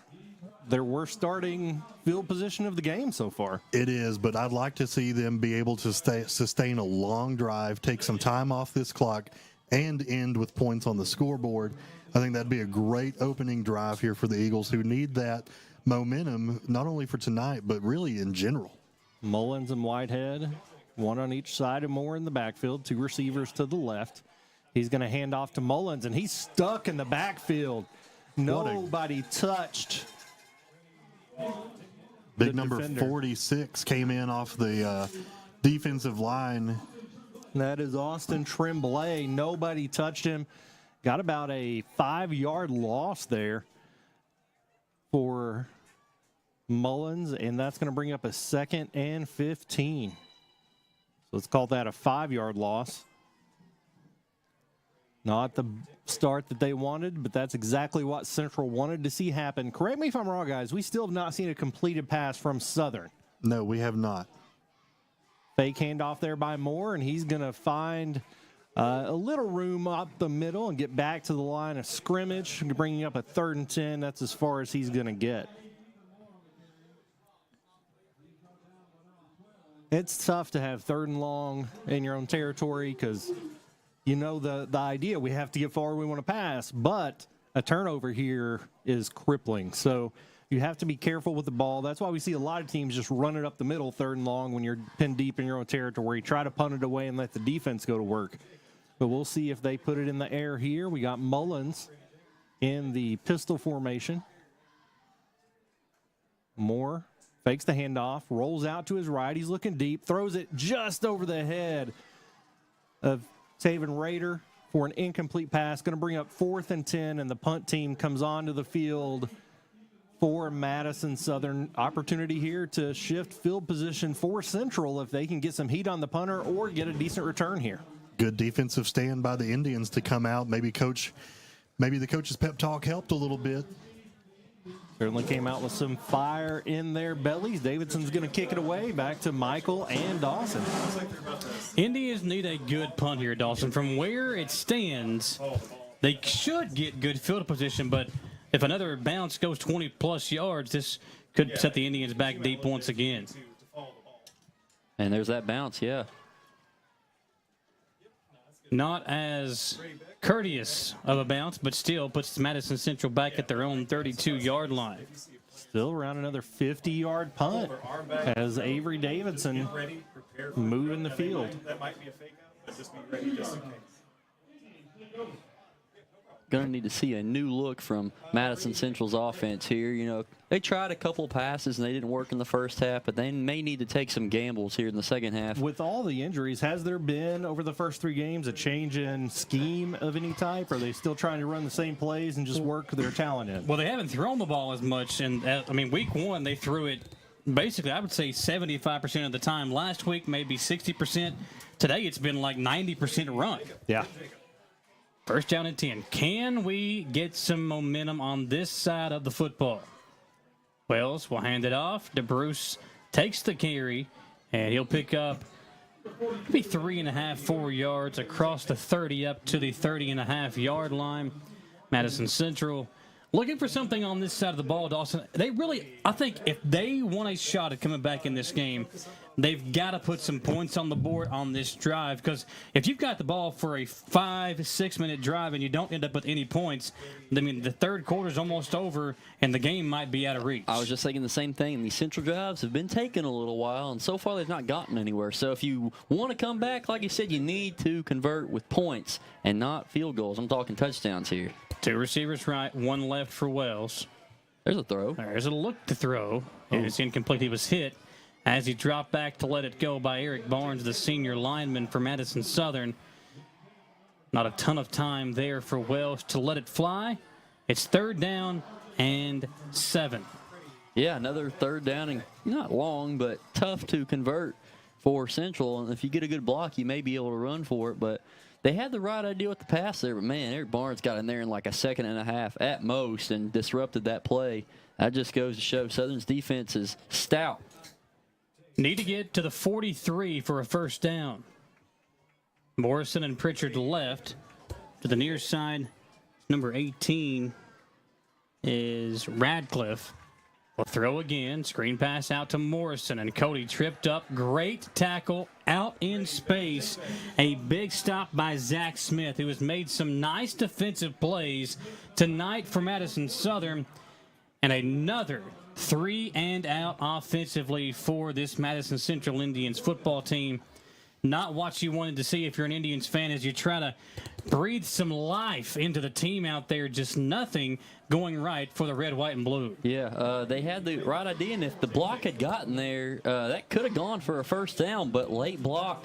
And on screen passes, all it takes is one late or missed block, and it's pretty much botched. And the Southern defense snuffed that one out, too, and they're going to get the ball back in potentially good territory. Jamie and John, back over to you.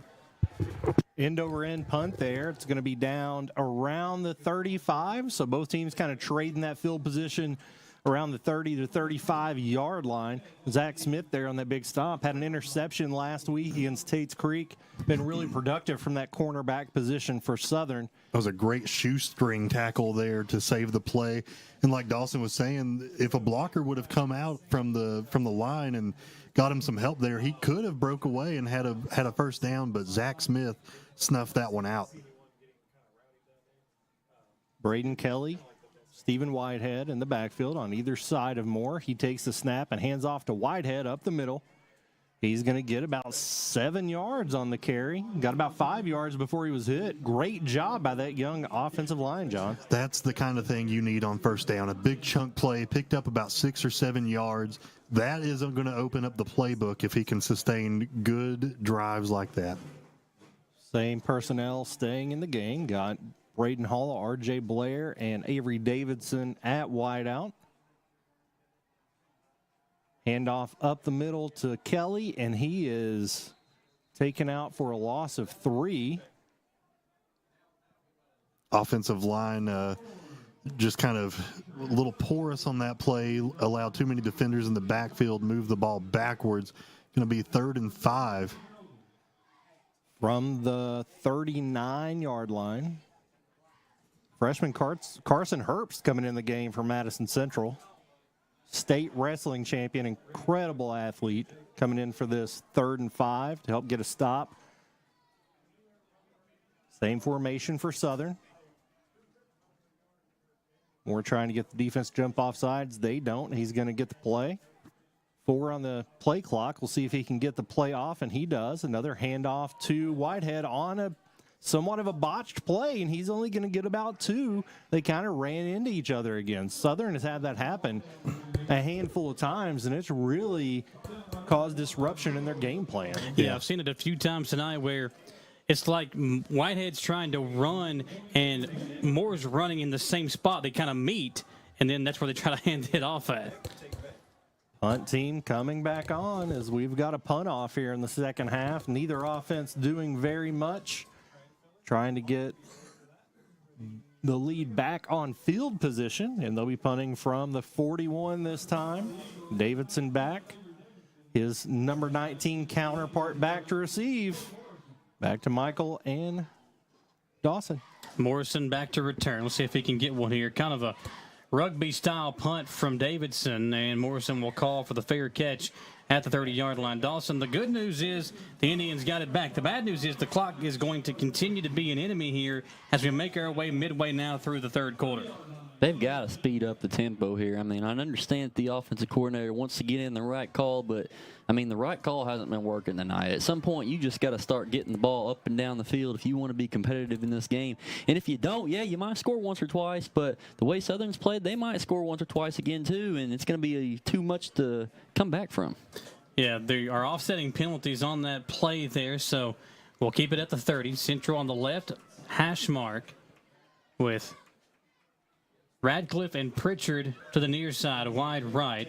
Mathis in the pistol lined up behind the quarterback, K.J. Wells. 6:35 to play, 18-0 lead.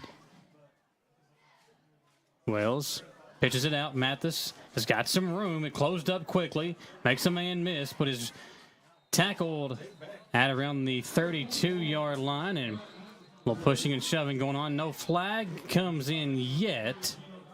Trying to clean it up here just a minute. They'll get Pritchard out of the ball game. And, you know, understandably, Central frustrated. I mean, the way that they've come out here offensively, not being able to execute the game plan, they are frustrated, but you can't let that carry over into something that could cost you a game or two down the line. Something Madison Central's doing, I swear I haven't seen in years. The quarterback is going to the sideline to get every play. We're not using wristband signals. A lot of teams will run a wide receiver out with the play. That's part of what's taking them so long. Yeah, well, when you got an inexperienced quarterback who's not had a ton of reps, that's probably why, but I agree with you, Jamie, there. That's kind of been an issue with them tonight as well. 2nd down and 8. Wells to throw, and that one just through the hands of Radcliffe, a catchable ball, and that's one that K.J. Wells, as a quarterback, when you've been struggling on offense, that's one you really, really need your wide receiver to haul in. Yeah, the offense still struggling. That was a good pass from Wells, but if you're in a game like this, you got to make that. It's an easy catch. You've practiced that all summer long, a simple little out, so you got to haul those in. 3rd down and 8 now with 2 receivers left. Morrison here on the near side. He's got one-on-one coverage, so maybe it's just time to give Cody a chance to make a play for you if you're K.J. Wells on 3rd and 8. He's looking to the far side of the field, going in that direction to Pritchard, and he hauls it in. What a dime delivered by K.J. Wells. Parker McKinney-esque maybe there, Dawson, the quarterback of K.J.'s father, Walt Wells. What a dime. Gage, can we check out the Bluegrass Restoration and Construction replay? Watch it here, folks, as Wells drops back and on the money, puts a beautiful ball right in the hands of Jackson Pritchard. Maybe the first time tonight that Wells has had even a chance to sit there in the pocket and throw the football, and he showed you there what he could do with it. Give him a little time. He finds the wide open man, and the ball looked pretty, too. It was a really good throw, put it right where you needed to. Is this going to be a spark for the Indians? Maybe they need to throw it deep more. They've got some receivers that we've seen so far that can go make the catch and get open, so it's working better than the run. Maybe they'll need to try that a little bit more. But great play, great throw from K.J. Wells. The officials are huddled up over there on the far side, so a flag came in late, and I believe it was against Madison Central. It is a personal foul penalty against the Eagles. Yeah, I think it was a late hit or something out of bounds over there after the catch. I think there's going to be 2 of them. There you go, offset. Yeah. So offsetting penalties once again. Things starting to get a bit chippy here as the Indians finally get some momentum. It is going to be 1st and 10 at the 37-yard line of Madison Southern, the deepest the Indians have been in the ball game. Well, we finally saw something that worked, and that means better field position. 1st and 10, the chain gang slow to get set. Wells looking to throw deep again. Puts it up and a little bit out of the reach of Cody Morrison. They try the double move there. Once again, Wells had time to drop back and throw, but Morrison slowed up on the route because of double coverage. Nice ball delivery once again, though, by Wells, even though it wasn't completed. Maybe a good thing that was a little overthrown because double coverage over there near Morrison, but they've got the right idea. The Indians are starting to finally look like they have an idea how to move the ball. Obviously, the run's not working. The line's been struggling, but man, the line's kind of improving. You give Wells time to throw. Let's see what happens. Yeah, even though K.J. Wells is a senior, not a ton of reps at quarterback. Again, making his first career start. Guy that was behind Eli Steele, behind Parker Mullins. Played some wide receiver for Madison Central last year. And a penalty is going to back this thing up to the 42-yard line. Looks like it will stay first down. So 1st and 15. Some confusion out there. Wells looking to throw, being pressured, lets it go as he's hit. And the pass incomplete. Nice job there by K.J. Wells. There were 3 Eagles around him. KJ got rid of the football just in the nick of time to avoid a big loss and a sack. It'll bring up 2nd down and 15. Again, though, the right idea with the play, if the block had been a little better, he was going to go deep with that one, so I don't have any problems with it so far. Ball on the 42-yard line on the left hash mark. 19 seconds on the play clock. 5:44 to play in the game clock here in the 3rd quarter. Madison Central looking for their first points of the game. Some momentum on their side. But once again, a penalty putting them behind the sticks. 4 on the play clock. Need to hurry. Get the snap off. Wells gets it. Looking to throw in the direction of Morrison. Going that way. Again, was it a tad bit too far? About 4 yards past his intended target. It'll be 3rd and 15, and you almost have to throw it now here on 3rd and long. Well, maybe another chance at him throwing the ball. He's got the idea of throwing it deep. He's just maybe a little bit excited throwing it, and he's not got a lot of those throws either in a game, and it's always harder than in practice. So we'll give KJ a little bit of a break there. But yeah, 3rd and 15. They are going to have to throw it deep. Well, you're in this position where it's probably 4-down territory, so maybe you can get 7, 8, somewhere through 7, 8, 10 yards and make that 4th down even a shorter attempt for you. But you got to get something here to make that 4th down decision a little bit easier for Coach Blair in his first year as the head coach at Madison Central. Wells throwing, going deep again in the direction of Morrison, overthrew him, and it's picked off.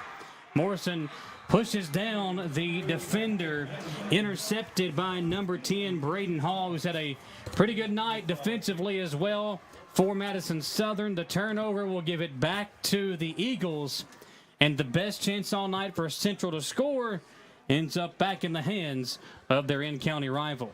Well, maybe that's something they can work on, look at film. You know, the one pass did work. After that, it didn't, but that is a little bit of hope for future weeks, getting the deep ball going, maybe a medium pass for Madison Central. Good coverage there, really on most of even the one that was deep completion. The coverage was solid. He just made a perfect pass. Madison Southern taking over the first turnover of the game, taking over at their own 15. Fake handoff to Whitehead. Moore's going to stick with it and go back around left end. He's got a little bit of room, but not much. He's going to get a gain of about 6, I believe, before being pushed out of bounds. Yep, they're going to bring up a 2nd and 4. John, that was a really good play fake. Did you follow the ball there? Well, I saw that it was Stephen Whitehead going on the perimeter fake to the outside, so I did not follow Stephen Whitehead. Excuse me, I was following Ethan Moore on that one as he picked up 6. 2 wide receivers to the right. Braden Kelly with Whitehead in the backfield. Seeing a lot more of this 2 backs on either side of the quarterback in this ball game than we have this season. Takes a snap. Rolls out to the left. It looked like a designed quarterback run. Maybe he gets 2 yards. Ran that to the short side of the field and just really nowhere to go. I'm okay with the play call, maybe just the other direction. It's basically the same play call as before, except for Stephen Whitehead did not go outside. He had 2 blockers in the backfield leading the way as he ran to the near side of the field. That brings up 3rd and about 5. Going to mark that as a 1-yard loss, actually.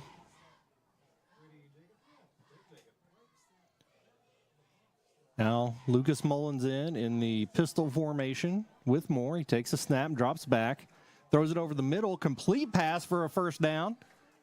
It's going to be passed to R.J. Blair for Madison Southern's first completion of the game. 1st and 10 at the 26-yard line, moving the sticks. Yeah, all those big drives in the second quarter came via great runs downfield, found some open seams. First pass completed, right? Is that what you said? It was. In the third quarter of this game. And that was the same type of passing scheme that we saw working against Tate's Creek. It was a 5-yard stop route, and he got more yardage after the catch there. Handoff to Mullins, and he's stuck at the line of scrimmage for no gain. I like those designed short pass plays over the middle, those in the flats where they're just behind the linebackers. I like those. If a team can utilize those enough, it really makes the safeties want to bite and can open up some downfield passes like those deep balls we saw from the Indians a moment ago. And that's really what we saw from Tate's Creek's offense last week. Just a ton of those short throws, picking the defense apart. That's how they put up all those points. But now we're seeing Southern do some of that. Now they are at 2nd and 10, doubles to the right. Looking at those armbands, I would expect to pass, but I'm wrong. Handoff up the middle for a gain of about 4 with maybe some extracurricular activity there. Braden Kelly on the run. They're going to give him a gain of 5 there. This big 64 Greer, because what a pancake block by number 64 on Southern's offensive line. That is Brent Sparks. Brent Sparks. What senior lineman. What a great play by that offensive lineman. Jamie, I would look personally, but it's dark in here, and I can't see. Yeah, I got you. So thank you for being my eyes the there. roster. 3rd and 5, doubles to the right. Avery Davidson split out to the left. Another handoff to Kelly up the middle. Shifty, and he's going to break it free, and he is drugged down after a gain of 15 by Carson Herbst. I think the Southerns found a man that can be dynamic in the backfield in that young man right there, Jamie. He has not really played that much in the first 2 games at the position of tailback, but coming in and just absolutely making some plays. Explosive runner. Love to see him in the backfield. And it's a different look than we get, like you said earlier, from Mullins and Whitehead, who are more power backs. He really just got into that second level and just kind of shifted back and forth until he found a gap. And there's Stephen Whitehead with that power. He's going to get a gain of 9 before Herbst takes him down by the ankles. It's going to be 2nd and 1 where the entire playbook will be at their disposal.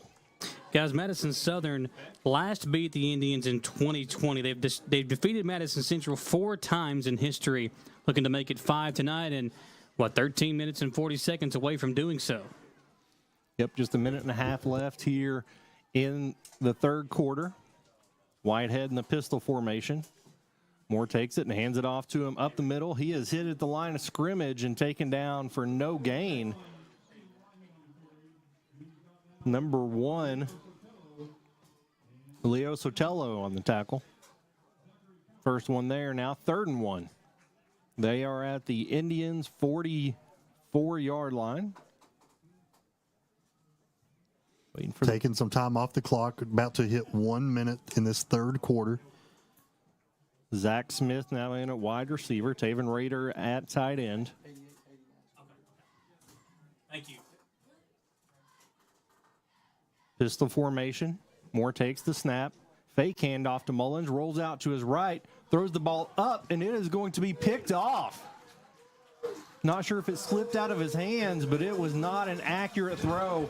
Picked off by Derek McElwee, who we saw make a couple huge defensive plays earlier. He has been the defensive MVP very likely for the Indians tonight. We've seen a lot of these young guys make some big plays. We talked about Carson Herbst making some big plays.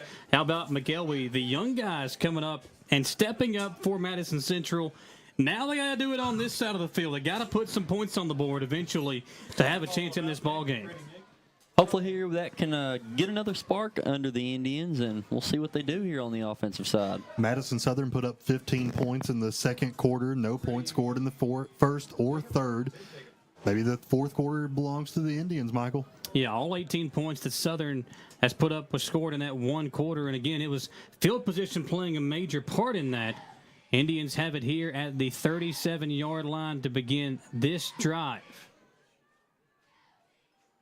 Wells with some time out in the flat to Ogle, using the tight end out in space for a gain of 2 across the 40. They'll give him the 41, so make it a 3-yard pickup, 2nd and 7.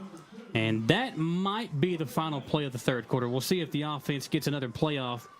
And there is an injured Indian down the field, and that's not a guy you want to see down. That's Aiden Howard, the future Miami of Ohio football player. Might be a crimp. The trainer out there to check on him. Of course, the trainer, Allie, had a baby, I think it was last Wednesday or Thursday, the birth of their first child. So congratulations to her and her family. But obviously that means that she is not out there tonight. But Orthopedic Sports and Physical Therapy, one of our great sponsors, they also do a great job of taking care of the athletes of the two county schools here, Southern and Central. And they're out there checking on Aiden Howard. He's able to walk off under his own power, which is obviously a good sign. Might have just been a little cramping issue for the big man up front. But it does give Central a little bit more of time here to draw something up, Dawson, for the 2nd down and 8. I feel like it's that time of the game for everybody to start cramping up. Yep. Yeah, back to a warm night. Obviously, it was warm on Saturday, but a little bit of an earlier day playing that game. And that could, I thought that might be a factor, but it shouldn't have been because both of these teams played on Saturday. So That's true. If one team was tired, the other one should be tired and banged up. Yeah, I think Saturday was a test of who was more disciplined, regardless of what game it was, and being able to play in that heat. And off to the first man through. A nice run there as they give it to Leo Sotelo, the little scat back to the right side of Wells. And he picks up 9 for a first down near midfield of the 49 of Madison Central. And again, some momentum. Can it turn into points? 13 seconds to play now in this quarter. They'll start the clock. We'll see if Central can get off another play here. They're slowly coming up to the line. 6 seconds. When you're down, you want all the time you can get. They get it off just in time. They go right back to Sotelo. Skirts away from one tackle, and another nice pickup on first down. It'll be 2nd down and 6 as the third quarter comes to an end. Madison Southern with an 18-0 lead heading into the final 12 minutes, looking for their first win since November 6th, 2020 over their in-county rival. Who will win the county clash? The Eagles or the Indians? We'll find out when we come back in 1 minute, the fourth quarter on the other side here on WEKY, WLFX, and WBON TV. To some, it's just a boat. But to Jim, it's his escape from meetings, traffic, and the grind of daily life. He may not catch any keepers, but he wouldn't trade his day on the lake for anything in the world. That's why his boat is insured by Kentucky Farm Bureau. But it's not just Kentucky's Farm Bureau. It's Jim's Recharge the Battery Farm Bureau. My Farm Bureau. David Mayo, John Rader, and Chris Hornsby with Kentucky Farm Bureau.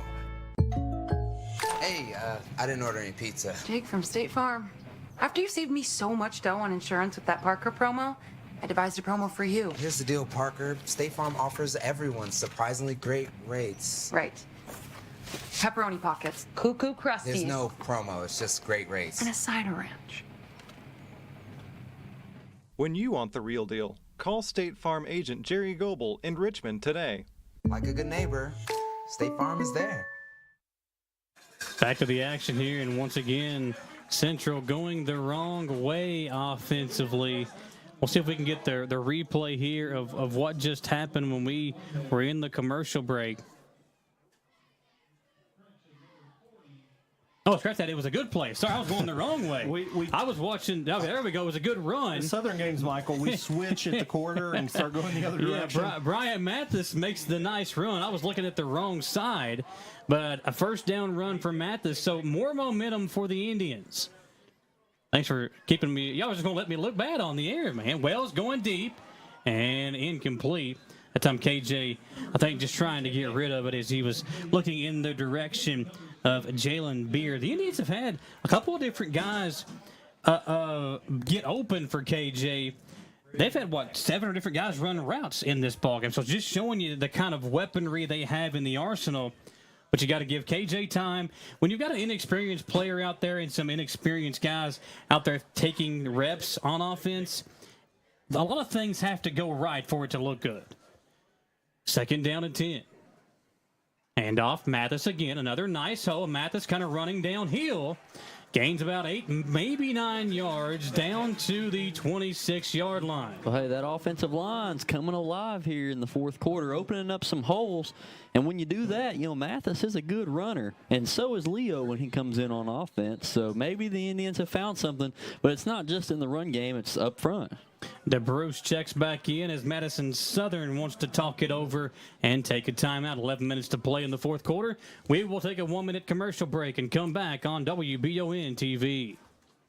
Orthopedic and Sport Physical Therapy will help guide you on your road to recovery. It is our mindset, a spirit driven to excellence to help people heal faster and better. If you have pain or an injury, or you need experts in sports medicine, Orthopedic and Sports Physical Therapy is your best choice in rehabilitation, and you have direct access. In most cases, you do not need a referral to any of our 7 locations serving the region. Just give OSPTKY a call. Visit our website at osptky.com to find the location nearest you. Did you know Markham and Wallace Hospital offers speech therapy for both adults and pediatrics? Why travel north when you can get the care you need right here in Irvin? Adult speech therapy focuses on the assessment and treatment of speech, language, thinking, and swallowing problems. Pediatric speech helps children communicate effectively by assisting with the improvement of their verbal and nonverbal language skills. For more info about the speech therapy department, call 606-723-8235 at Mercy Health, Markham and Wallace Hospital. And off to Sotelo. Sotelo breaks a tackle and has a first down. Man, he was hit in the backfield. Dawson kind of backed away out of the tackle and picks up about 6 yards, enough for a first down. Needed 1, he got 6, and the Indians moved the sticks. And this time I won't mess up the call. It's first down and 10, 10:53 to play.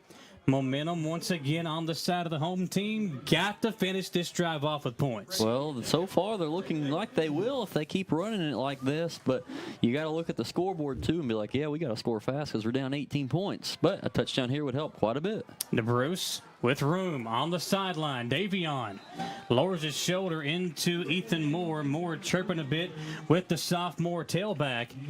Nice little pickup from Davion, a gain of 5, setting up a 2nd and 5 on this next play as the clock continues to churn. 10:20 to play now in the fourth quarter. Looks like a completely different offense than we saw running the ball in the first half. Not sure what adjustments they've made, but they're running the same plays and they're working now. At the 15-yard line, Indians in the red zone for the first time tonight. We'll dip under 10 minutes to play on this play. Wells from the left hash mark pitches it out to DeBruce. Again, a kind of a delayed pitch out to Davion DeBruce, who's got a ton of speed. And it's going to be near a first down, maybe a yard shy, bringing up a 3rd and 1 for the Madison Central offense. They called timeout, I think. Big play here. I would, too. Want to make sure you get the right play call in. And now I think there's the timeout. Madison Central wants to talk it over.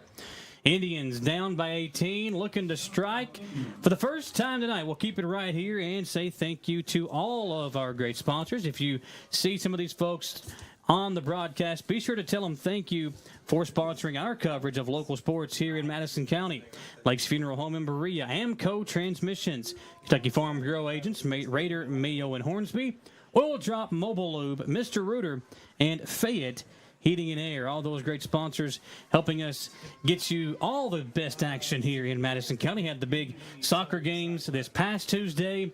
Coming up on this Tuesday, we've got the volleyball games, the Mad Pink game coming up on Tuesday night. And Dawson, tonight we'll crown our first CT Diesel performance of the game. Following the game, as it stands right now, a couple of guys from Madison Southern sticking out, obviously with the way their team has played and how they have built this lead. Yeah, excited to do that, and excited for the Mad Pink game. You know, I'm getting more into volleyball lately, trying to learn it, and that's a great one. Third down in the yard. Wells in the pistol. He'll give it to Sotelo. Sotelo makes a man miss. Leo running downhill. First and goal, Indians. They're going to need to get a snap off quickly. The way they've been running it, they should score here if they get the right blocks, but they got to go. Time is ticking. Indians offense runs right back up. Let's see if they go to Sotelo once again. Southern trying to run a guy off, and they'll call a timeout. Southern takes a TO to save a penalty. We will step aside as well. Indians looking to score when we come back on WBON TV. Stop what you're doing and run to D&J Ace Hardware in Irvin for their end-of-season clearance sale on select Husqvarna, Exmark, and Craftsman mowers. Get the Craftsman 42-inch cut on sale, $18.99. The Exmark zero-turn radius on sale for $8,500. This Husqvarna TS248XD for just $3,099. Or granddaddy of them all, the Exmark Laser ZX Series, heavily discounted at $12,000. On sale now at D&J Ace Hardware on the corner of Highways 89 and 52 in Irvin. For over 40 years, Lakes Funeral Home and Crematory in Berea have been helping families through the hardest times in their lives. With traditional burial planning to cremation, the folks at Lakes can help you honor your loved ones with final arrangements. Lakes can also help pre-plan now. Let your family members know what you want and help ease their burden. Visit lakesfuneralhome.com to learn how easy it can be to pre-plan. Lakes Funeral Home and Crematory, the only on-site crematory in Madison County. Back to the action. Bryant Mathis will get into the end zone for a Madison Central touchdown. Indians on the board as the light show begins. And Dawson, it took us a while, but here early on in the fourth quarter, the Indians are on the board, and a very well executed drive by the Madison Central offense as KJ Wells leads them down the field for 6 and potentially 2 more as the Indians will go for the 2-point conversion. I like going for 2 here because eventually if you want to come back, you're going to have to go for 2. So get it out of the way now. If you get it, perfect. If not, well, you're going to be chasing points anyway, regardless of what you do on this extra point. So might as well try and knock it out here. They'll go with 2 receivers far side. Ogle the tight end to the left of Wells. In the pistol, he's got 2 guys back there with him. Pitch it out to Mathis with blocking in front. Mathis in the end zone. 18-8. Eagles in front, but the Indians have life. We'll step aside for 1 minute. Madison Central, there's a flag on the play. Hold everything. Lot of chirping down there. Does the 2-point conversion stand? That's a big question. Southern's defense getting back on the field. Yeah, and Central's offense staying out there. It's a false start against Madison Central. That's brutal because that was a big momentum shift for them right there. So you back this thing up to the 7-yard line. The light show kind of made it hard to see where the flag was laying, but it was over there on that far side at the 10, or on the 10-yard paint job over there. Well, that's the second false start that the officials have, for some reason, let go. I mean, they need to do a little bit better job of blowing that whistle and stopping the play. I mean, that's a dead ball false start. Good job for the Indians. They're going to have to try again. It'll be harder, though. First and goal. And, they fake it to Mathis. Wells dancing around, looking. He's got Ogle wide open. He's got space to run. KJ. Oh man. Lucas Mullins comes in there. Mullins, as Wells was trying to punch it into the end zone. Check out this replay. KJ dancing around. He sees room. Takes off on the Bluegrass Restoration and Construction replay, and my goodness, Lucas Mullins delivering the boom. 2-point conversion unsuccessful. A 12-point lead for Southern When we come back, the Indians will kick it off on WEKY, WKXO, and WBON TV. Whitaker Bank in Madison County is your local bank for convenience. With more branches than literally any other bank in Madison County, why go anywhere else? Whitaker Bank is known for their friendly customer service and easy access drive-thrus. Whitaker Bank, your home for local, friendly, family banking. Equal housing lender, member FDIC. I'm Michelle. And I'm Jennifer, and in the spring of 1992, Bishop Small Engine Repair was born in our mom and dad's barn in Estill County. Then, in the fall of 1992, we made the move to Madison County, where we are today. With the support of our family, customers, and community, we have continued to grow in the outdoor power industry. With a full line of products from Cupcadet, Grasshopper, Echo, and Shindawa, we can help you tackle your yard so you can enjoy it with your family. Bishop Small Engine Repair, where our focus is our customer. Stop on in, 119 North Estill Avenue in Richmond. We can't wait to see ya. And we're back, and there is a pooch kick there by Madison Southern. The hands team for that was by Central Madison Southern comes down with it. Number 42, Grady McGuire, brings that one down, and Madison Southern will take over with a 10-point lead, 9:19 remaining, and they will have 1st and 10 at their own 44-yard line. Good heads-up play there by the special teams. I was not expecting that kind of kick at this point in the game, but good job bringing it down and avoiding disaster. You know, if you can catch them off guard, it's never really a bad play. And it's not like Southern has been moving the ball at will, especially here in the second half. Freshman Dalton Maynard in at tight end. Also saw him playing some linebacker earlier on. It's going to be a false start on the defense. Nope. Yep, offsides, yep. Encroachment, as you will hear if you play Madden. But offsides on defense, it's going to bring up 1st and 5. So, Jamie, you talked about we haven't been moving the ball at will here in the second half, but this is also not a time in the game where you let the foot off the gas and try to coast in with the points you have on the board. All the momentum right now for the Indians. Got to try to get some points on the board if you're the Eagles. Pistol formation, Braden Kelly behind Ethan Moore. He takes the snap up the middle to Kelly. Barely missed a tackle in the backfield that would have been a big loss, but he gets back to the line of scrimmage. Great penetration there by the defensive lineman. Big number 70 would do anything to have that play back. He made his way to the backfield trying to wrap up the running back, but I love the swiftiness, man. He just turned that shoulder, avoided the tackle, and made 5 yards out of nothing. Tavion Kirby there with the penetration, and Madison Southern with a 2nd and 5. Still in the pistol. Braden Kelly still in at running back. Ethan Moore takes the snap, hands it off up the middle again, and he's going to get nearly a 1st down. Going to bring up 3rd and 1. Braden Kelly really wasn't on my radar coming into today's game, and he has just been a stud. Bringing up 3rd and 1. Need to get a 1st down. Need to keep this chains moving. Keeping the ball away from the Indians. Not surprisingly, seeing Stephen Whitehead back in the game with 3rd and short. I think everybody would bet the farm on him getting it up the middle, and he does, and he's going to get a gain of about 4 for an Eagle 1st down. That's what you love to see if you're the Eagles. That clock is going to keep ticking. Well, after the 1st down, it will keep moving, or the clock will stop temporarily, but now it is moving. We got a 1st and 10 at the Indians 42. Madison Southern leads 18-6. Said 10-point lead earlier. There was a 2-point conversion that was called back.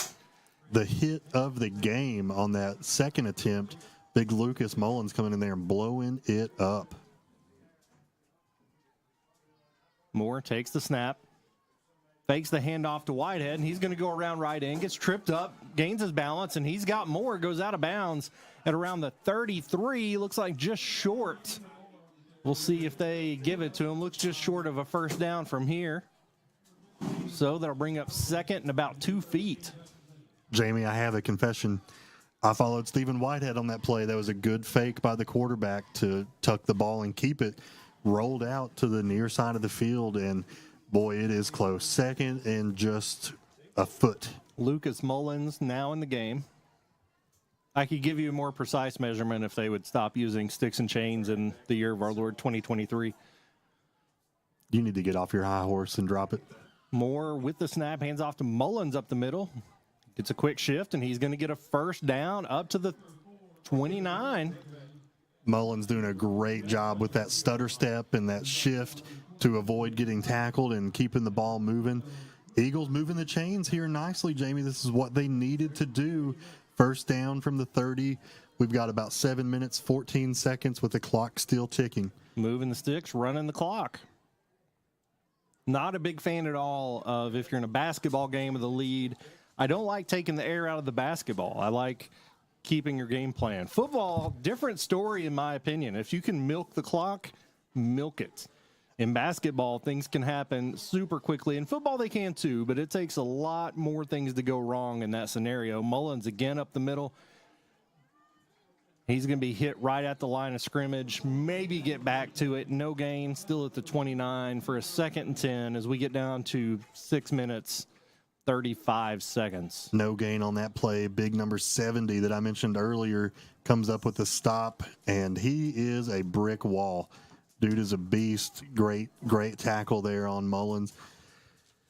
Tavion Kirby, junior lineman, being really productive defensively here in the second half especially. Braden Kelly gets the handoff up the middle this time. He's hit as well, maybe gets 2 yards. Going to bring up 3rd and 8 at the 27.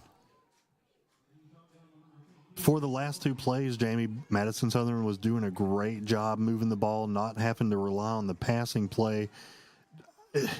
Do you try to pass it here on 3rd down? If it is intercepted, takes the wind out of your sails and gives the Indians back the ball with 5 minutes, little 40 seconds left. I'm not even worried about it being intercepted. You do not want to stop the clock right now. You want to run the ball. If you don't get it, let the clock tick as long as you can. Kick a field goal or throw it up on 4th down. Braden Kelly goes right up the middle again, and he's stuck. Maybe another yard, so we're going to get about a 4th and 7 from the 26. He hit the 0 button and tried to do a spin move, but was met immediately by this brick wall of a defensive line by the Indians. You call it a 0 button? Isn't it a circle? Yeah. Yeah, I'm an old man. Give me a break. Okay. He did the spin move, that before. And it didn't work, like when I try to use it in Madden. They're going to spot that actually at the 25. We still got 4th and 6, and tick, tick, tick, they're letting that run down.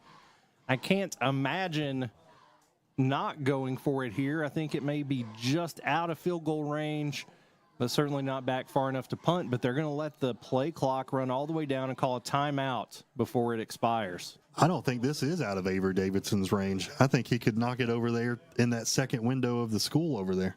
It's a bold move. We'll see how it plays out. Timeout, Madison Southern, as they try to decide what to do on this big 4th down. Just under 5 minutes to play. If Madison Central is able to get some sort of stop right here to get the ball back and make something happen quickly, we got a ball game on our hands. If Southern somehow finds a way to get this first down or put another field goal on the board, that's a completely different story. Ball is spotted on the 25-yard line? Yep. So that would be a 42-yard field goal. Did Avery Davidson try a 40-yard field goal last week against Tate's Creek, or am I making that up? He did, and it was long enough, but I think it was wide. Yeah. I was going to ask, do you remember a time maybe what Davidson's career long is? I know last year he had a good year kicking, but not too many opportunities this season to kind of get out there and put a leg into one. Here we go. He's out on the field. We saw him hit from 33 with room to go earlier. Said this is going to be...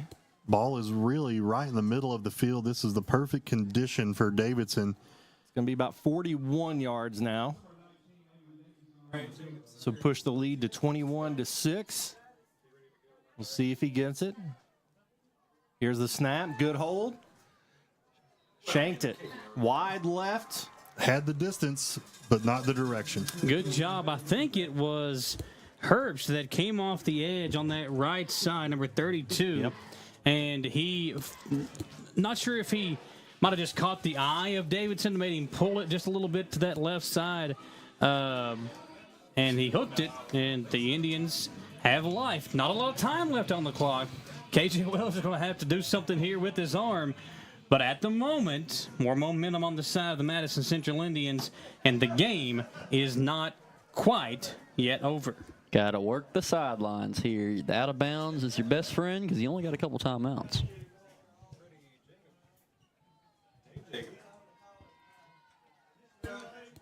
And already, they're going to put it at the 20. So on a missed field goal in high school, you spot the ball at the 20-yard line. So in doing that, the Eagles kind of gained 12 yards on the missed field goal. So 1st and 10 from the 20-yard line. Wells dancing around in trouble again. Got a man open. Pritchard makes the catch, and he's got space. Pritchard. Shoestringed it. At the 45-yard line, finally tripped up, and it's a good, maybe touchdown-saving tackle by R.J. Blair.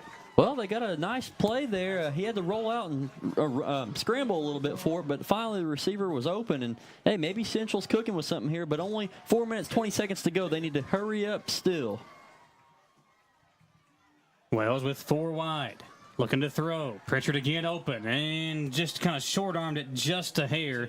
Had Pritchard caught that, would have been able to get out of bounds for about a 7-yard gain, but I think Wells still amped up from that one completion just a moment ago. Yeah, it got me excited. We haven't seen too many big-time plays on the offense for Central tonight, only a few, but when you do, it's like, okay, maybe there's a little momentum rolling here for the Indians. Yeah, I know this game's not over, but certainly seeing a lot of things that are encouraging for the rest of the season for this Indian team.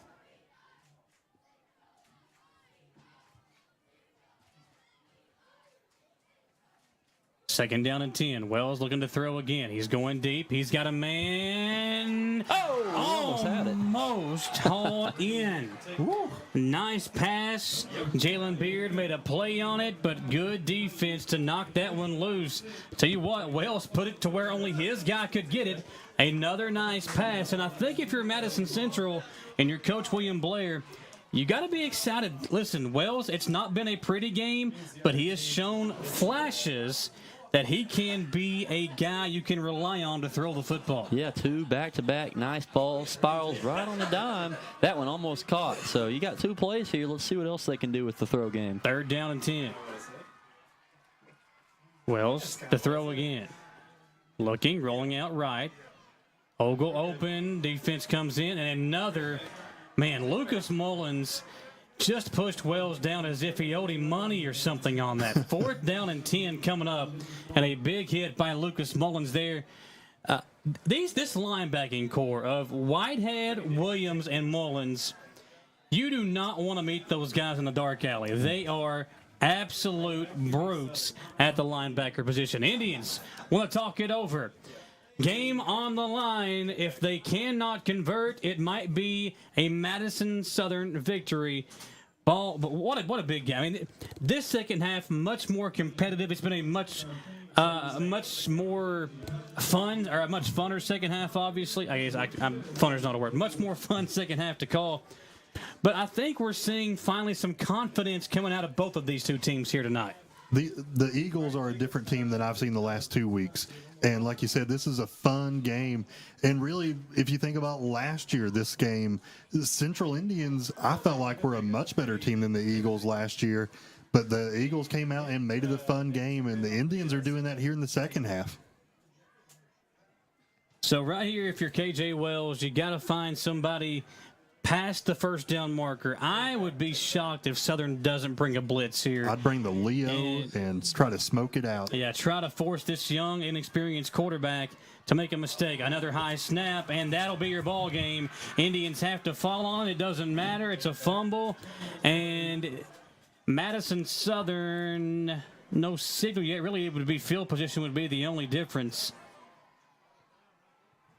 Looks like the Eagles recovered it. At the 44-yard line, another high snap, and I'll tell you what, no matter what Central does, that's something that's got to be corrected going into North Laurel next week. I mean, do you try someone new at center? I'm not sure who the center is snapping right now, but That's 3, and those are drive killers. Each time that happened, the drive died, and this just happened to be 4th down, so of course it was going to there. But the only thing that you really can't happen to even have a chance happen. So yeah, hopefully they get that fixed. That's the worst time for something like that to happen, and that really is putting Central in a bind here. If they don't get a turnover quickly, this game's over, and you know Southern is just going to try to milk the clock here and try to get out here with it. Got everybody in tight except for one receiver, Whitehead in the backfield. Moore takes the snap and hands off to him up the middle.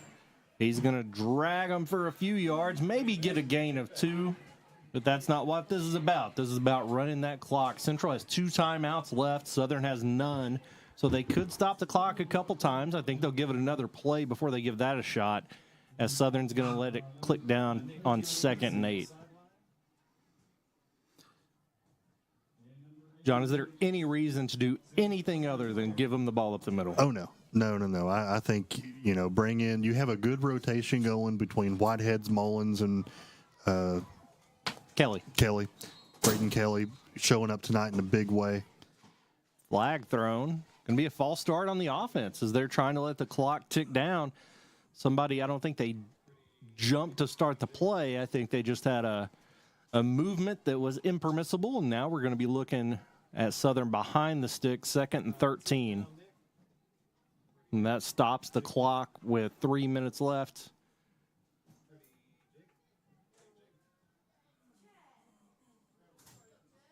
Snap by Moore, hands off to Whitehead again, who gets around the left end, and he's got some space. He's going to get a 1st down on 2nd and 13 with a 15-yard gain. Usually you see Whitehead running straight up the middle. That time he saw a wide open field on the far side of the field, took advantage, went outside, and moved the ball great. We're within 3 minutes of Southern winning the first inter-county rivalry in 3 years. You say this would only be their 5th victory all time, Michael? Well, 5th since 07. That's as far as the KHSAA website will go back to. So the 5th time since 07, and both times it was a back-to-back win. So they won 2 in a row and then 2 in a row again. So this one might mean they'd win next year, too, if the pattern stays intact. That's what they would have happen. A lot of youth on the side of Southern and Central as well. So this is going to continue to be a good rivalry for years to come as Braden Kelly is stuck in the backfield for a loss of 3. Ethan Moore almost had a snap go over his head. He's able to wrangle it down. Clock still ticking, 1 minute, 50 seconds to go in this game. Central not calling their timeouts at this point. We'll see if they do after another play. Get the chance to get the ball back. You get the ball back and a quick score. Michael, I know you've played cards every now and then. You got a chip in a chair and you got a chance. Well, it's 90 seconds is a lot to score 12 points in, but stranger things have happened. Dawson got a girl's phone number once, I think. Wow. Did he have the gold chain when he had it? That's what it was, yeah. I love giving my guy a hard time. Whitehead back to the line of scrimmage. We're going to be looking at 3rd and 10, and now they call the timeout with 1:16 left. Let's keep it right here. We got a big commercial break coming up. Appreciate all of our sponsors, folks, and A&W All-American Foods Game of the Week. Again, if you see one of our sponsors, go by and say thank you to them for helping us get this awesome coverage of you for local sports. It's a full crew tonight. Obviously, us up here in the booth, Jamie, John, Dawson, and myself. I always love having Gage Hill in the booth up here with us, our producer on the TV side. Jaden Johnson, our radio producer. Glad to have Jaden back in the fold. And then we got Nick Wilson and Jacob Hamilton, along with Jacob Beck and Copeland Peterson on camera for you tonight. And just so appreciative of the staff that we've got helping us just get out here. It takes a lot of effort to put all this stuff together, all the equipment. You all would not believe how much it costs and how much equipment it takes to make Jamie and John look and sound good. Yeah, those are new inventions. Those weren't around before. That's why we're here on WBON, because they can make magic happen. Go ahead, Dawson. Well, Michael's been on camera longer than all of us, so we had to get new equipment to make him look good, too, I think. kept waiting. Listen, I've been throwing shots. I've been throwing haymakers all night. I about had it. I know. It's building up. Well, Tom is not here. Tom always kind of gets me every now and then, so. That's all right. I'm being nice. I just had to throw one punch at you. Lucas Mullins up the middle. Now we're looking at a 4th and 3 with under a minute remaining. Central out of timeouts. While this game winds down, don't forget tomorrow EKU football will kick off their season on the road at Cincinnati. Dawson and I will have the EKU tailgate show for you at 2 p.m. tomorrow. The pregame show at 3 and the kickoff at 3:30 for the Colonels and the Bearcats. A big game tomorrow for EKU football. That is a big game. Roll Kearns. Whitehead up the middle on 4th and 4. Can he get it to the sticks? It's really close. I think he got it. We'll see where they spot it. Had a massive stiff arm there on number 54 from Whitehead. So I think he crossed the sticks. Yeah, and if that's the first down, that's your ball game. 21 seconds left to play. No signal yet. Yeah, there it is. First down, and the Eagles will get the victory, guys. What a game. Great football game. From a competitive standpoint, both teams in it, both teams giving their all as we see the Madison Southern Eagles not only celebrating their first victory of the season, the fans, the sideline going crazy for this big rivalry win over Madison Central on Central's home field. And we know Southern's been trying to rebuild for a couple years now. This may be one of their marquee wins that they can look back on in a couple years when they're real good and say, hey, this is what kind of started it all. Our offense came alive with second-year coach Mark Payne, and many good things to come for the Eagles. Maybe the biggest win. Oh, hold on. Not sure what we're talking about here. Officials telling the players to go back to the sidelines as they line up to shake hands. Yeah. Do we have to get one more snap off? I mean, come on, guys. The play clock was, there was more time on the play clock than there was on the official game clock, but perhaps there was a penalty. They're going to measure the first down. They're going to measure this first down. Oh, man. Sticks and chains in 2023. Well, even if you're neat, like, it has no bearing. I understand you gotta, but we got 20 seconds left. If and we're I'm going to an measure. official, I want to get out of here at this point. The Central players, they're like, we're going to I thought they were going to go to the locker room. They just came back over to the sideline, but man, they are and that's inches. We'll see. It's short, so Central's offense will have to come back out onto the field and run one more play. With 21, they should put 21 seconds back on the clock. Madison Southern student section has already cleared the bleachers. We're going to see if they make their way back. Crazy things have happened. Can the Indians put on points on the board in 20 seconds? I think that's certainly possible. 2 scores, I think, is a bit of a tall ask. I feel like I've seen it before back in the 90s on a college football game, maybe Notre Dame, long time ago. Well, the officials just rechecked with the sticks for the second time and confirmed it will be Central football. 12 seconds is what they put on the clock for reasons I don't understand. It was definitely 21 when they blew it dead to measure before restarting it when the game ended. Now we're at 22. Dyslexia is a hard thing, Jamie, and we'll give them some grace. We'll see. I expect Central to take a knee to let it run out. No way, dude. I'm going for it. Bomb. Yeah, throw the heat. Yeah, agreed. Take a knee. Come on, Jamie Boggs. That's what we do in Harlan. We don't do that in Jellicoe. We don't do that in Madison County. Oh, man. Take your hind end back to Perry County or wherever you came from. You literally just said Harlan. You know it's not Perry 606. Yeah, we're throwing it. Let's go, KJ. How'd that work out? Big sack there by Preston Williams. Haven't called his name a lot. But that might put an exclamation point on this one. Yeah, Coach Blair says, okay, let's line up. It sounded like a good idea, but let's go ahead and get this one over with. The Indians will fall to 0-3 on the year. Madison Southern will get their first win. We will step aside for 3 minutes here on the postgame show, the Chenault Vineyards postgame show. We'll wrap it all up and crown our CT Diesel performance of the game when we come back here live on WBON TV.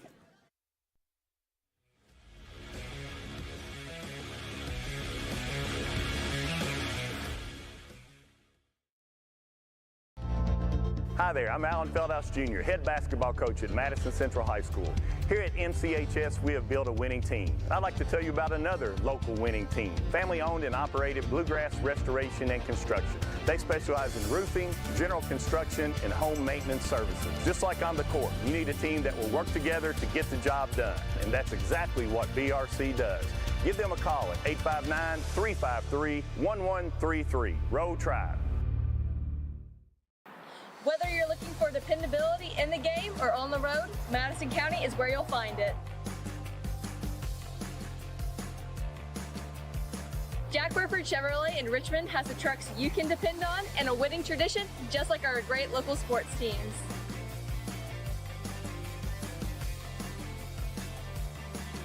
Come see us at Jack Burford Chevrolet in Richmond or check us out at jackburford.com to see our dependable trucks and become a part of the winning tradition.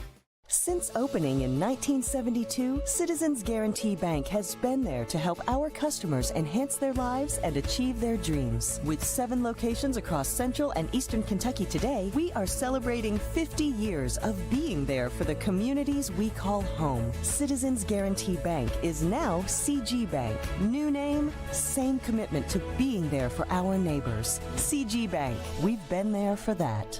Member FDIC, Equal Housing Lender. Who makes the best meal in Richmond? Nuevo Vallarta. Friendly service, a place that's good for kids and good for groups. Head to Nuevo Vallarta on Big Hill Avenue in Richmond. Nuevo Vallarta is known for warm hospitality, great prices, great food, and the best fajitas in town. Start with an appetizer, order a la carte, or choose from their huge menu of Mexican favorites for grown-ups and kids. Nuevo Vallarta on Big Hill Avenue in Richmond. Did I ever tell you about that time I zipped right past that dang Sasquatch? I don't think so. Yes, sir. I don't know how they ever got away if it wasn't for this brand new side-by-side I got at Gateway Cycles. In Mount Sterling? Yes, sir. They set me up with something that left old Sasquatch sneezing in my dust. Jimbo!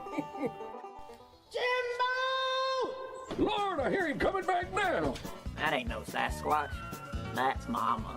Get a great deal on Sasquatch eluders today. Gateway Cycles, Mount Sterling.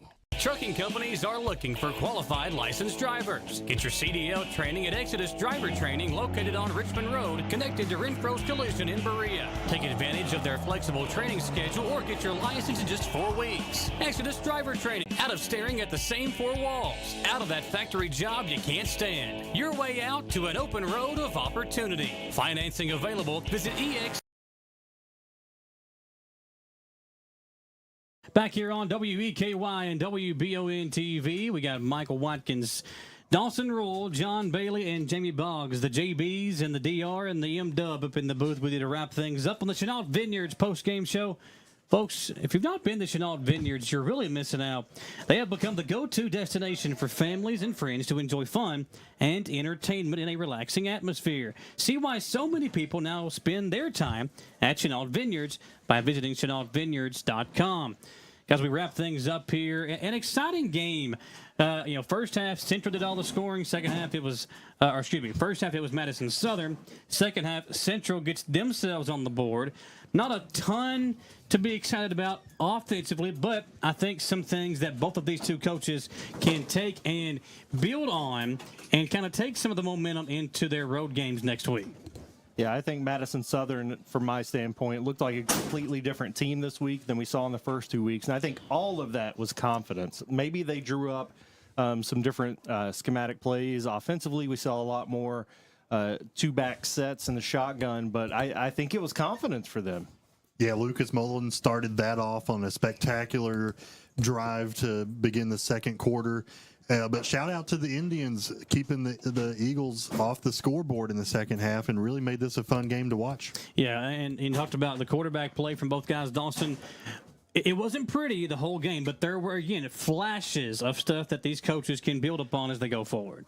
Well, Southern, your hardest part of the schedule is done with. If you look the rest of the way, their district's not too tough this year, and I think they're going to win it. And they've got some difficult teams, but they've already played 3. Well, I'll say Tate's Creek and Scott County, 2 really tough teams. Central's a little down this year, but their hardest part of the schedule is done. Now they have a chance to go win a ton of games and get ready for a good run in the playoffs because this is a good Southern Eagles team.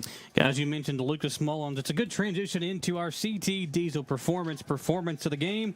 If you want your vehicle to perform like Lucas Mullins did tonight, you got to take it out to CT Diesel Performance, located off exit 97 in Richmond. Chris Thorne and his staff service all the vehicles, big or small, all the big and all the little jobs as well at CT Diesel Performance. Like them on Facebook and see more information about CT Diesel Performance off exit 97 in Richmond. Mullins had a couple of big runs, a couple of big hits defensively, and he is our CT Diesel performance of the game. Kind of really an undoubted answer there as to who was going to be our performance of the game tonight. Yeah, I love his physicality. I love what he brought offensively, but defensively, I think back to that 2-point conversion where your quarterback was trying to hit the pylon, but Lucas Mullins snuffed that out and made a beeline to the quarterback and ended that chance of a 2-point conversion. Yeah, I think if the Indians convert there, it could have ended up a little bit different because that really was a big momentum swing, thinking you've got 2 points and a penalty comes, and then that big hit just really kind of deflated the Indians' hopes of coming back and winning this ball game. Eagles on the road next week. Where are you guys at? Wayne County. Wayne County will be on the road at North Laurel. Both of those games we know for sure will be on the radio. We'll find out where else we'll have the game for you. Berea's at home next week. We're going to try to get the Berea game on WBON TV for you next week, but it should be a good one, really, for all of our coverage area teams going into the games next week. For all of our crew, all the great camera guys, we talked about Jacob Beck, Jacob Hamilton, Nick Wilson, Copeland Peterson, our great producers, Gage Hill on the TV side, Jaden Johnson on the radio side, and my broadcast colleagues tonight. No Tom Gross. Tom's probably asleep by now, but John, Jamie, Dawson, and I, guys, thank you all for tuning us in tonight. We really appreciate you watching or listening. We'll see you next time on the stations of Wallingford Broadcasting and WBON TV.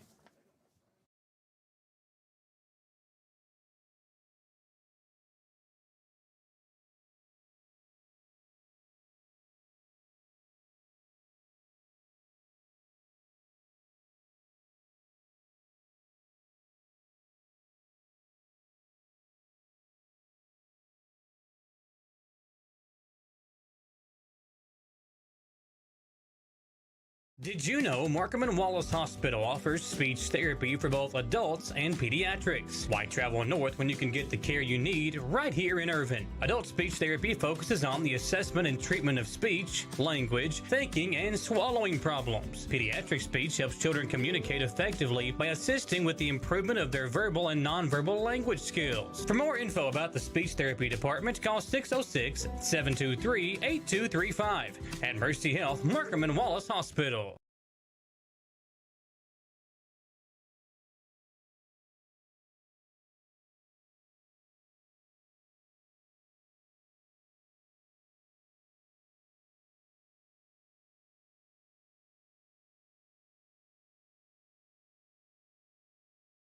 Did you know Markham and Wallace Hospital offers speech therapy for both adults and pediatrics? Why travel north when you can get the care you need right here in Irvin? Adult speech therapy focuses on the assessment and treatment of speech, language, thinking, and swallowing problems. Pediatric speech helps children communicate effectively by assisting with the improvement of their verbal and nonverbal language skills. For more info about the speech therapy department, call 606-723-8235 at Mercy Health, Markham and Wallace Hospital.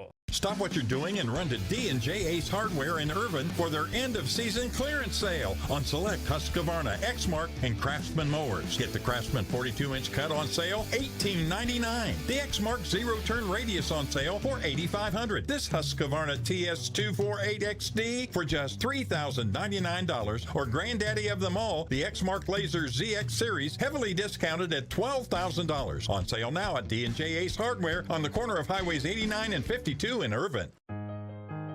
For over 40 years, Lake's Funeral Home and Crematory in Berea have been helping families through the hardest times in their lives. With traditional burial planning to cremation, the folks at Lake's can help you honor your loved ones with final arrangements. Lake's can also help pre-plan now. Let your family members know what you want and help ease their burden. Visit lakesfuneralhome.com to learn how easy it can be to pre-plan. Lake's Funeral Home and Crematory the only on-site crematory in Madison County. Whitaker Bank in Madison County is your local bank for convenience. With more branches than literally any other bank in Madison County, why go anywhere else? Whitaker Bank is known for their friendly customer service and easy access drive-thrus. Whitaker Bank, your home for local, friendly, family banking. Equal housing lender, member FDIC.